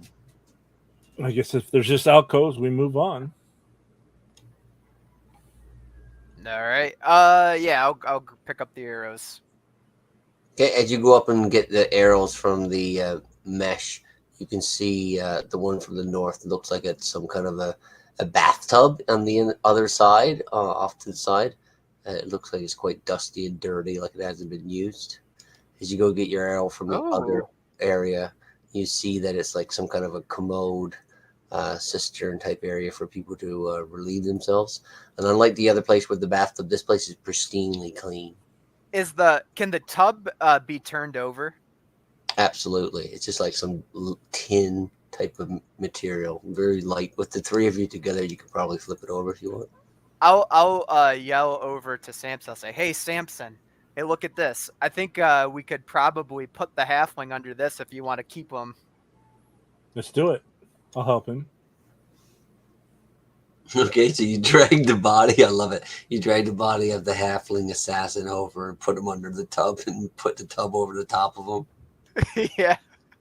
I love it. Okay, so you do that. I'll give her a little bit of water and a ration or two, just in case we forget to come back in an hour or two. Nice. Yeah, it took 3 of you to do it, so she definitely can't get out by herself. But that being said, what was I thinking? Yeah, so that's the only thing you do. So you drop her under there, and now you know that Does- there's a shitter it- and then the stairs going down. Troy, if it's 10, when we flip the tub over, does it make like a fucking tuning fork sound, like a? Sure. Still unconscious though, but she's in some deep meditative unconscious state there, getting like frequency sounds. Now you said the other one is like pristine. I think being an elf, I think I'll poke around there a bit because I'm one with a little bit of an interest in hidden things. You can tell that this cleanliness. You can feel the taint of magic. There's some kind of invocation magic or something that's been cast on this room to maintain this level of cleanliness. Hey, Roderick. So I sense magics here. Illusion.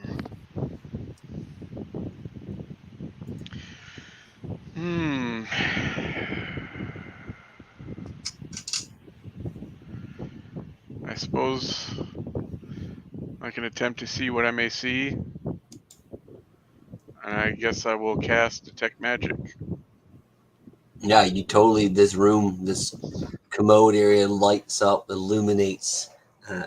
As I ascertained earlier, this is definitely the work of magic that's causing this room to look so clean. It's not necessarily illusion. There's some kind of magic spell that was used to be like a servant or something. Hey, But when he casts magic, I will like Mhm. tingle up on my tiptoes like I'm being goosed and say, "Whew." It's like having fingertips on me. I hate when you do that. And you also see sconces attached to all those alcoves, just like the one earlier, the brass sconces. Each of them have like an iron bar that's got continual light cast on it. So you sense that magic as well with your detect magic spell. But that's it. And the magic that's on each of your persons. Those scrolls that you just got, 4 of them are magic. Does it give me any knowledge of what the scrolls are by any chance, or just that they're magic? Just that they're magic. Okay. You'll have to roll that d20 to see if you get that spell. All right, so you're looking at this clean bathroom. You know something's up with it, Ilona. Everything's quiet right now. Yeah, you know there's stairs going down. You haven't. You know what? Mhm. I'll cast out Salem again and send him into the clean area. Okay, he goes in and it's like I said, it's a commode and it's pristinely clean. He's like turns around like. He doesn't want to fall down inside. It's definitely been used and used frequently. Yeah, I'll Not bring like him back. something that would be like communally used, but definitely used by an individual over a long period of time. All right, I'll bring him back and stone him again then and say, well, I don't know what to do with it. It's beyond me. Roll another d6, Andrew. I got a 1. Okay, as your cat was leaving the commode and he goes and explores the room a little bit before he comes back to you for you to turn him back into a figurine, he kind of rubs up against the north wall, rubbing his back up against it and like scratching his fur, and then comes back down and you complete your ritual and turn him back into a figurine. Wait, so he's rubbing against like a particular panel, like. Yeah, like just these large blocks of stone wall. So yeah, it looked like a just a wall, nothing to it. But he went there particularly against this bare wall and rubbed his back up against it before he returned to you. Well, that's kind of peculiar. He marked that like it was something odd. He's a bit puckish sometimes, though. He can sense like some tricksterish stuff at play. There might be something going on with that wall right there. Well, it seems it's worth another look. Okay. I suppose it's my cat. I should be the one to stick their hand out. So I'll walk over there to the panel and try screwing around with it. Okay, another D6. 1 through 4 is what you're looking for. I got a 3. All right, so with your elven eyes and your detect secret doors, as you approach the wall and the illumination from the continual light spells, you get a better look at it. You can tell that the plaster here, the stonework here is different than the other walls and the stonework underfoot. Newer somewhat or different in some way. Seems that there was some kind of pastoral work done here recently, at least older than the original structure.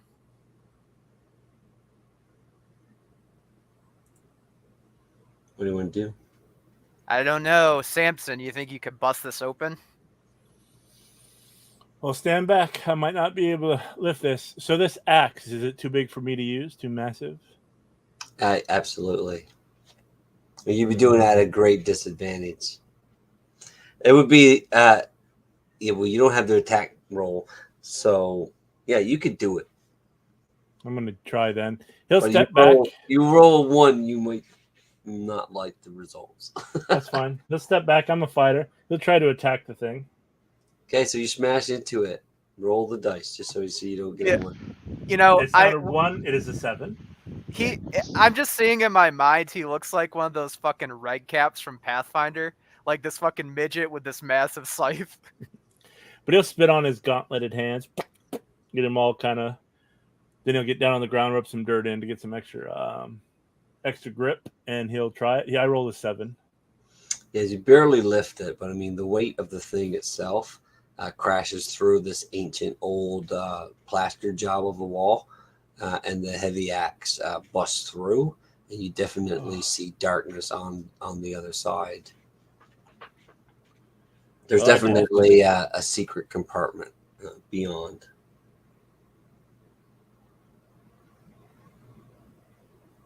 Did you want to explore further?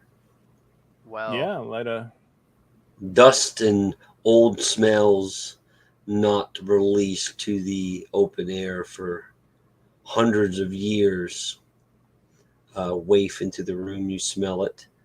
You see several weapon storage racks and a fine table with a master crafted rapier glinting. You see this all from your vantage point, and your eyes light up, Samson.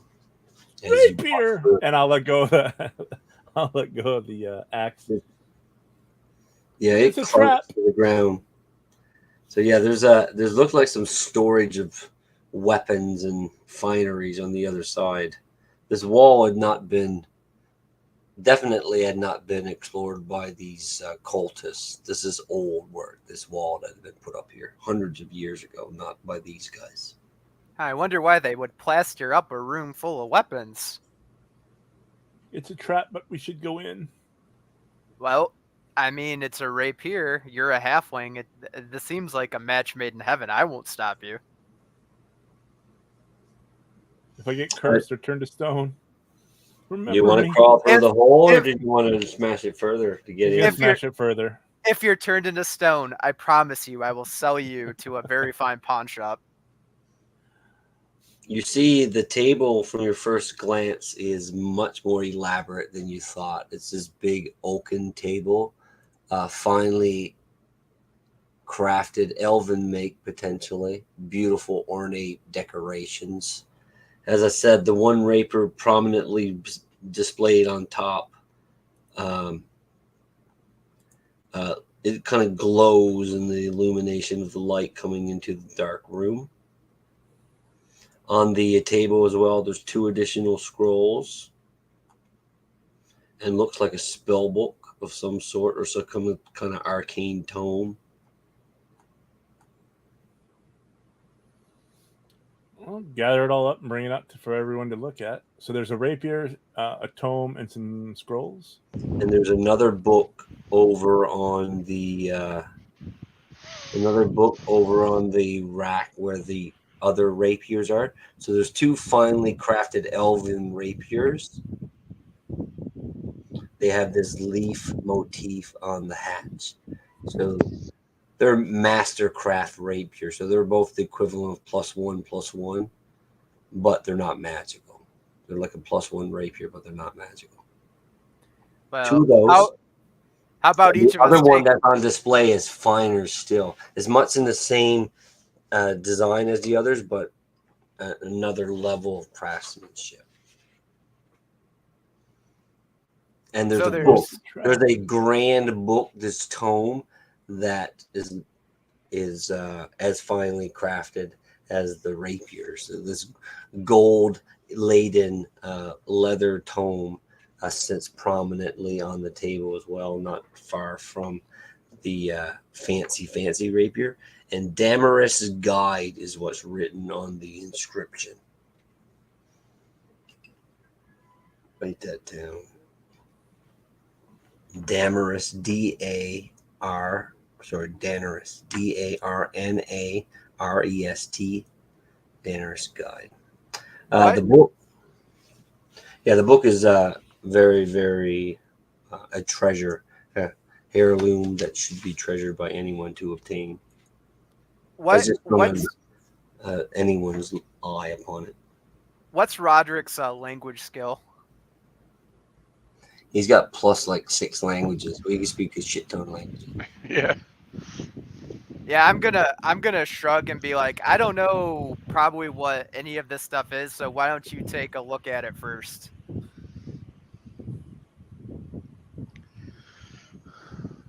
You can roll a lore check if you want on the book. Okay. Lower than your intelligence. Well, that's hopefully I can get that job done because that's my best.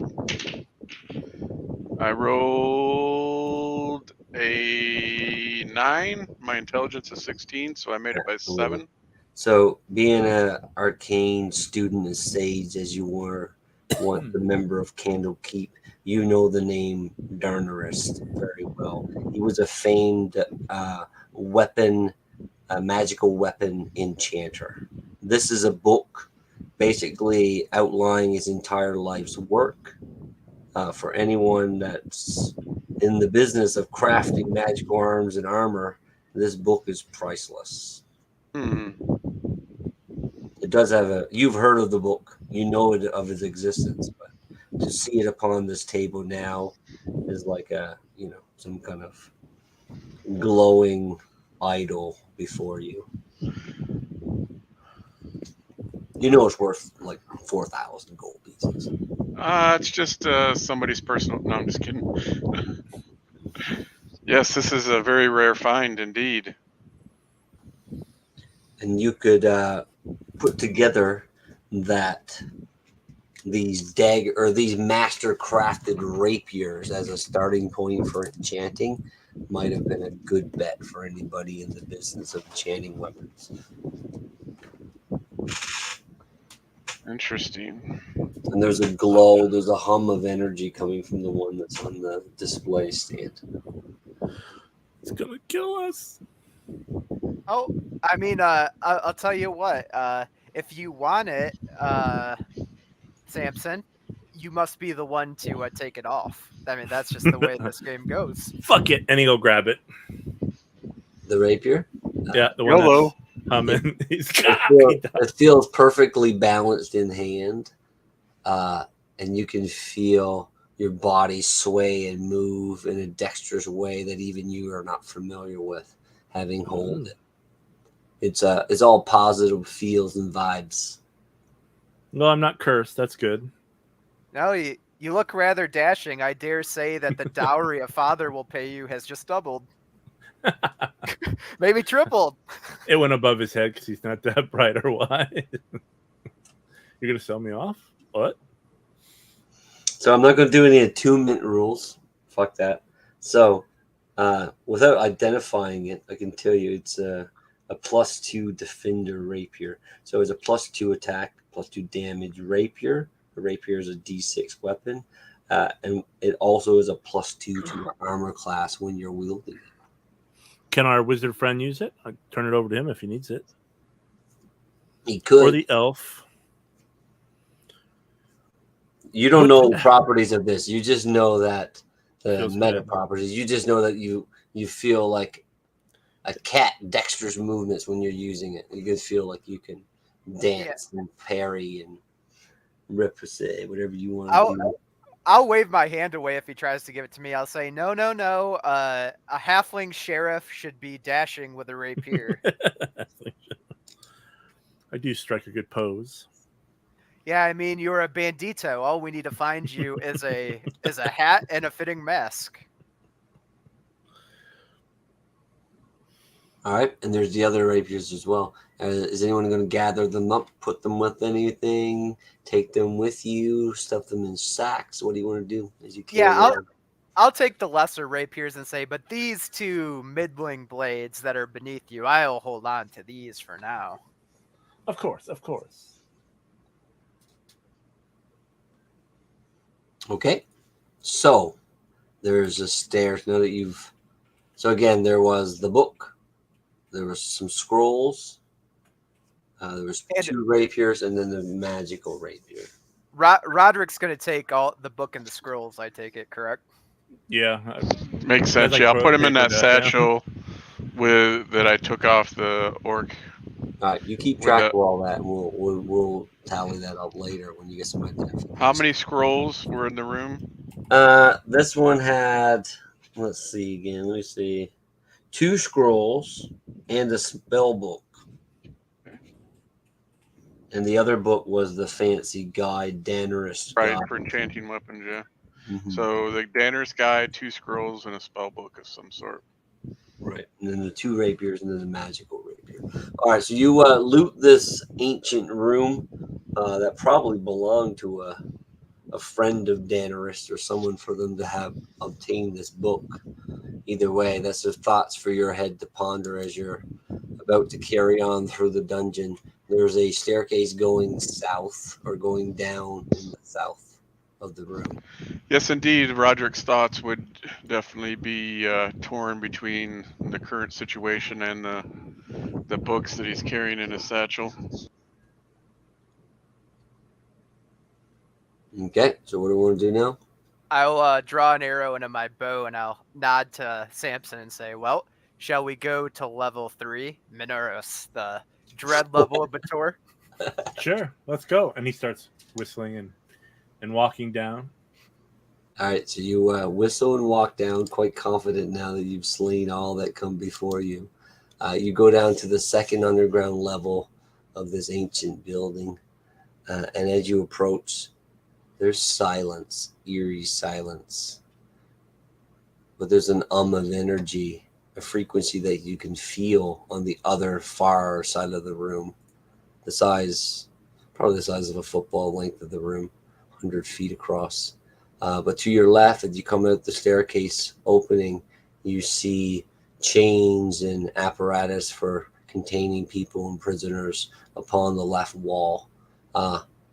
Everyone's empty. The chains are dangling except for one in the far corner. You see a young human man, crumpled down, naked, covered in his own blood and feces, barely alive, but hanging on in the far corner, cowering.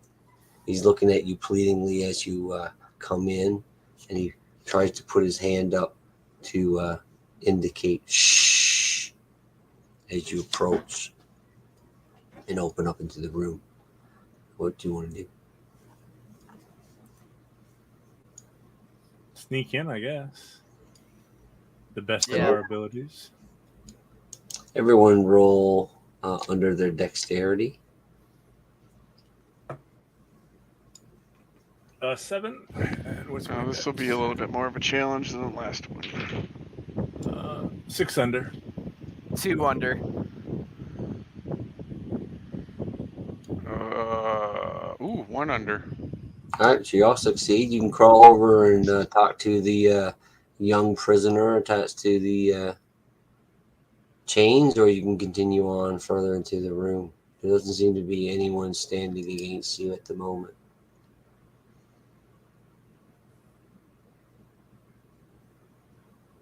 The young man is looking at you fearfully. Is there by chance like keys laying on a nearby table? There is not, but they are rusty old chains. They could be broken with strength.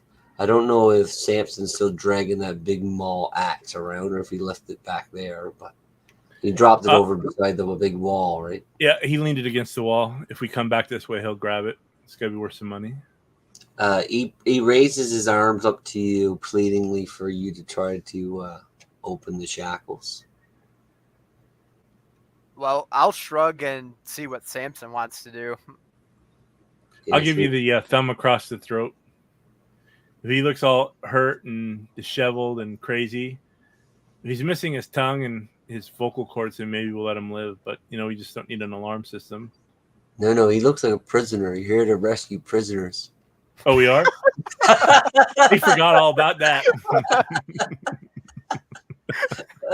It's all good, though. You keep killing people, Adam. That's all you know.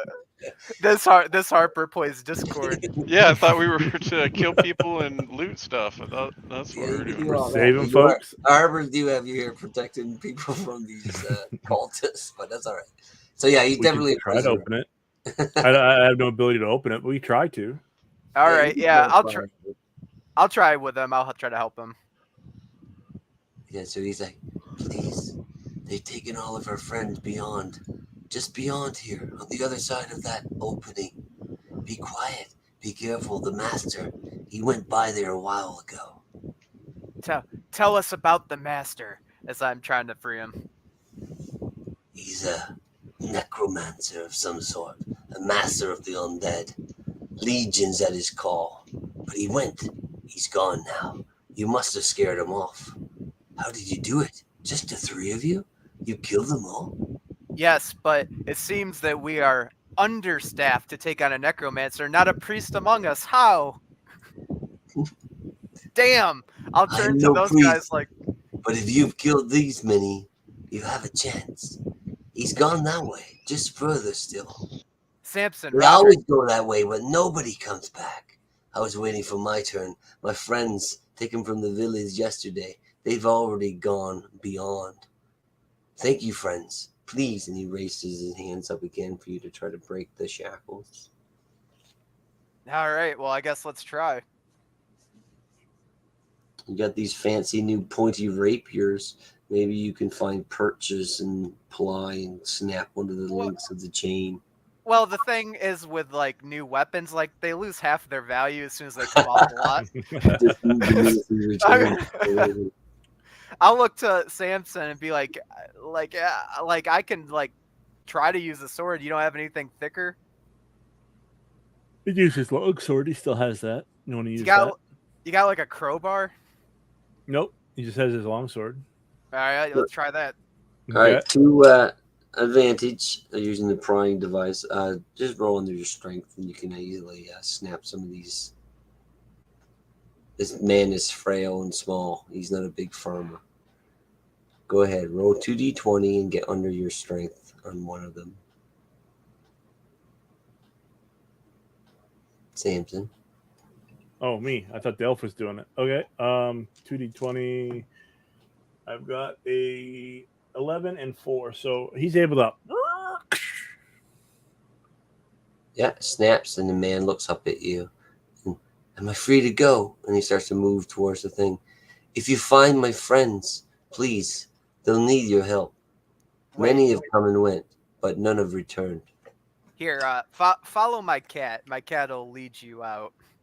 Don't dally. My cat will know. What do you mean?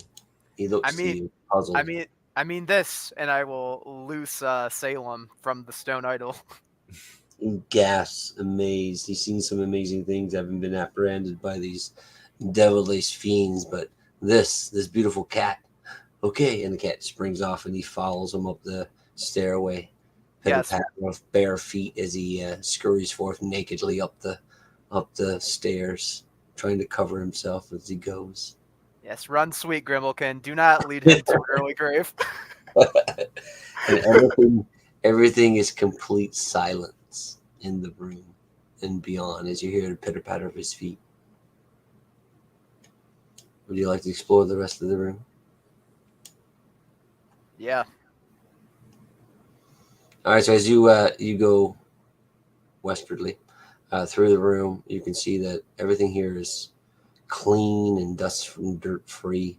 As you went further down into the bowels of this place, it became cleaner and less damage to the detriment of time. You see there's some resting places here and a sleeping cot again with a cleaning basin. But who is carrying the bracelet given to you by the Elder Council, the elven bracelet that you knew was involved in this cult activity? I'd say if it's elven, I'd probably be the one carrying it. Wearing it or just holding it? Wearing it for sure. All right, so as you come around the corner, having left the captive and your cat to flee, you come around the corner and you feel this humming sensation, vibration in the wrist bracelet. It's kind of like a pull sensation. You're being kind of pulled to the south. You see this opening of this alcove to the south. Can't see really what's beyond, but you feel this sensation of being pulled there by the bracelet. The bracelet's come alive. It's beckoning us south. Should we follow it or resist? Why not? Let's go. All right. All right. So you walk around the corner of the room, Andrew, Ilona, and you see this large, beautiful platinum, almost oval or egg-shaped mirror type apparatus in the alcove. Oh Beyond it, no. there's like red satin hanging tapestries, and all of which have the symbols of the dragon cult on these tapestries behind this portal. And your bracelet is humming. Many of the decorations on the portal structure are similar to the elven decorations on the bracelet you have on. Well, I'm not one for mirrors. I've never been an elven princess, just a simple lowly fighter woman. However, this mirror's rather nice. I suppose I'll take a look into it.